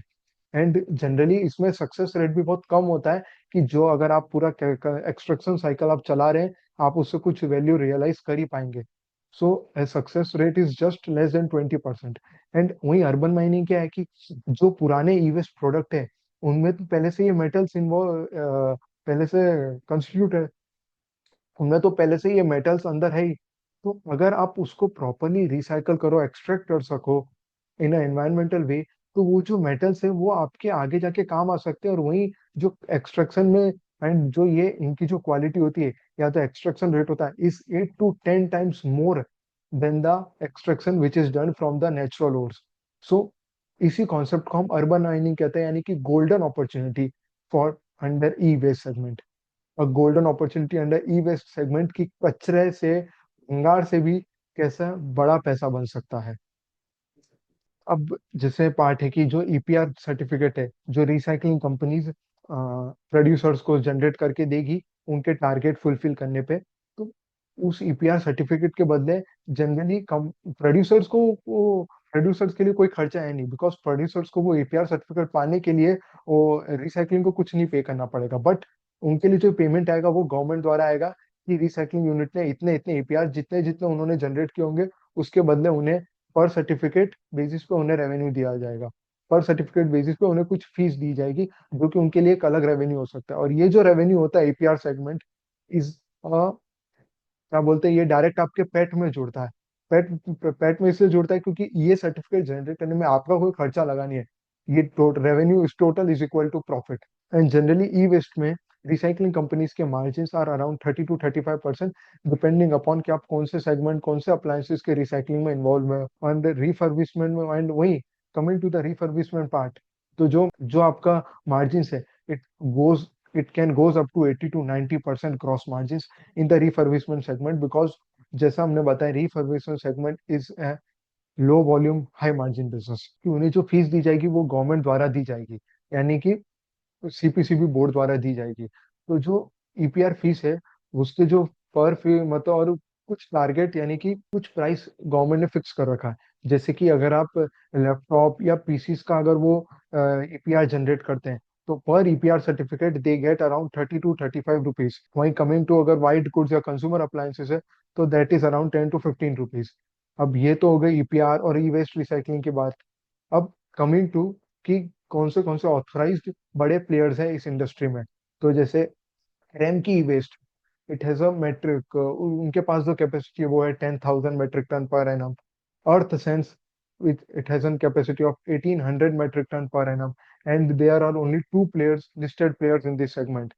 First is Eco Recycling and another is Namo E-Waste. Namo E-Waste currently has an 26,500 ton per annum capacity, uh, and expected to be 56,500 ton per annum by by 2025 next year. And E-Waste यानी Eco Recycling, eco रिको के पास current capacity है 25,500 metric ton per annum, 25,500 metric ton per annum. जैसे अगर 30 million ton अगर e waste generation है ना, तो APR norms के हिसाब से आपको जैसे 60% करना है। यानी अगर हम एवरेज ले 15 मिलियन, आपको एपीआर 15 मिलियन टन आपको वेस्ट को रिसाइकल करना होगा anyhow, because of the mandate.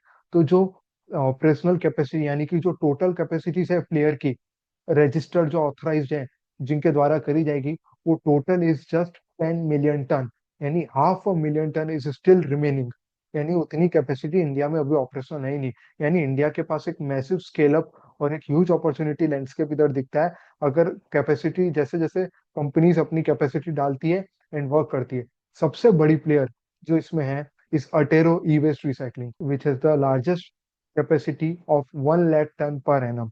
And अगर ई वेस्ट में अगर हम अगर एक और बात करें, तो दूसरी जो टेलविंड है या दूसरा जो इमर्जिंग सेक्टर हो सकता है, वो है battery recycling. Battery recycling segment, battery recycling segment क्या है कि ये जो लिथियम आयन बैटरीज होती है, जो कि हमारे फोन्स में भी मौजूद होती है, जो कि हमारे फोन्स में, यहाँ तक कि ईवी व्हीकल्स की हम जो बात करें कि 2030 तक 10 to 12 million EV vehicles on road होनी चाहिए, तो उन सब में लिथियम आयन बैटरीज का यूज होता है। एंड लिथियम आयन बैटरीज की लाइफ साइकिल होती है 8 से 10 साल। अभी इतना ईवी व्हीकल्स का ट्रेंड है नहीं, इसलिए वो वेस्ट इतना अभी तक जनरेट हुआ नहीं है। इसलिए वहां पे अभी तक सोर्सिंग की प्रॉब्लम है, because of the inefficient adaptation of EV vehicles. So जो लिथियम आयन बैटरीज रहती है, उनमें जनरली जो वैल्यू रियलाइज होती है, they they have some rare metals like gold, cadmium, और जिनकी वैल्यू काफी ज्यादा होती है। इसलिए ये भी जो बैटरी रिसाइकलिंग है, वो भी high margin and low volume business में सेगमेंट में क्लासिफाई होता है। एंड अब तक में था क्या कि जैसे मैंने बताया, इंडिया के पास थर्ड स्टेज यानी कि रेयर मेटल्स एक्सट्रैक्ट करने की टेक्नोलॉजी थी नहीं। ग्लोबली जो प्रोसेसिंग यानी कि जो एक्सट्रैक्शन रेट है rare metals from the e waste is around 90 to 95%। But 2022 में सीमेट यानी कि centre for metallurgical department of Hyderabad unit, they have discovered this technology, और उन्होंने टेक्नोलॉजी ट्रांसफर बेसिस पे अलग अलग कंपनीज को ये चीजें दी भी है। जैसे फॉर द आईसीटी सेगमेंट यानी कि कंप्यूटर्स, पीसीस और लैपटॉप सेगमेंट के लिए, they have given this transfer certificate to Ecoreco. So now Ecorico has also the extraction technology made available by the CMET. So अब वो लोग एक्सट्रैक्ट रेयर मेटल्स, जो अभी अभी तक कंपनीज क्या करती थी, जितनी भी रिसाइकलिंग कंपनीज है, कि वो लोग सिर्फ उसको स्मेल्टिंग स्टेज तक है। स्मेल्टिंग स्टेज मतलब कि चूरा, श्रेडिंग स्टेज मतलब कि जो भी आपके पास वेस्ट है, आपने उसको रिसाइकल किया, कॉपर एल्यूमिनियम मेटल को एक्सट्रैक्ट करने के बाद आप उसको चूरा कर देते थे। और वो जो चूरा था, जिसे श्रेडिंग श्रेडिंग कहते थे, यानी कि ब्लैक मास कहा जाता था, वो ब्लैक मास ये लोग फिर एक्सपोर्ट करते थे बाहर। बट हालांकि फिर जो डेवलप्ड कंट्रीज है, उन्होंने इंपोर्ट लगाना शुरू कर दिया। सो इसकी वजह से एक बड़ी प्रॉब्लम होगी कि अब इसके लिए करा क्या जाए। इसलिए इंटरनली इंडिया ने भी ये टेक्नोलॉजी डेवलप कर ली। इसलिए अब थ्रेडिंग के बाद जो ब्लैक मास के बाद जो स्टेज आता है वो आता है हाई एक्सट्रैक्शन टेक्नोलॉजी। एंड वो अभी अवेलेबल है। धीरे धीरे वो टेक्नोलॉजी ट्रांसफर के थ्रू अलग अलग कंपनीज को दी जा रही है। They are made available to different companies by the board itself. So Ecoreco के पास लैपटॉप्स के लिए और आईसीटी सेगमेंट के लिए दी गई है for the technology transfer for 22 crore amount, for some amount of 22 crore. And वहीं अगर हम नमो ई वेस्ट की बात करें कि नमो ई वेस्ट जो दूसरी लिस्टेड प्लेयर है इस इंडस्ट्री में, उनको टेक्नोलॉजी ट्रांसफर हुई है पीसीबीज के लिए, प्रिंटेड सर्किट बोर्ड्स। जो प्रिंटेड सर्किट बोर्ड्स है, तो जो प्रिंटेड सर्किट बोर्ड्स है, मतलब कि पीसीबीज। पीसीबीज पीसीबीज जो भी है वो भी एक बेसिक क्या तो मेजर कंपोनेंट फॉर्म होता है ईएमएस इंडस्ट्री का, इलेक्ट्रॉनिक सर्विस मैन्युफैक्चरिंग यानी ईएसडीएम के लिए, जो कि एक अलग ही अपॉर्चुनिटी है। सो जो पीसीबीज है, प्रिंटेड सर्किट बोर्ड्स, आजकल सारे इलेक्ट्रॉनिक अप्लायंसेस में मेजर जो पार्ट रहता है वो पीसीबीज का ही रहता है, 30 to 40%। सो उनके एक्सट्रैक्शन के लिए जो टेक्नोलॉजी चाहिए वो नमो इवेस्ट को मिली थी फॉर द पीसीबीज। सो अलग अलग सेगमेंट और अलग अलग चीजों के लिए ये टेक्नोलॉजी ट्रांसफर मिला गया है। सो नमो इवेस्ट एंड इकोरिको बोथ, नमो इवेस्ट एंड इकोरिको दोनों के पास ये अपॉर्चुनिटी है कि वो अपने आप को किस तरह स्केल कर पाते हैं और इस इवॉल्विंग इंडस्ट्री में अपने आप को किस तरह वो प्लेस कर पाएंगे and how they will perform. But अगर हम दोनों के कंपैरिजन की बात करें, Ecoreco has higher margin, but Namo eVest has lower margin, has margins around 7 to 10%, whereas EcoReco has margins around 40 to 50% on an average, because EcoReco का major focus रहता है high margin and low volume segment में, यानी ICT segment, information and communication technology appliances में। वहीं जो नमो इवेस्ट है, उनका 70 to 80% प्रोक्योरमेंट रहता है for the white goods and consumer appliances.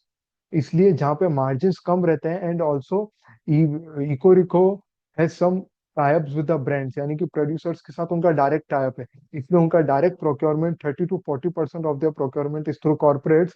And Namo eVest का प्रोक्योरमेंट 70% प्रोक्योरमेंट यानी purchase requirement is from individuals. तो वो एक प्रॉब्लम आ जाती है, but Namo eVest is also trying to tie up with the corporates and better on their margins. So this was all about the e-waste industry. So friends, हमने तीनों segment और तीनों बिजनेस वर्टिकल्स को अच्छे से डिटेल में डिस्कस कर लिया है। एंड ये भी देख लिया कि how the recycling industry is a next multi bagger theme for the India in the coming decade.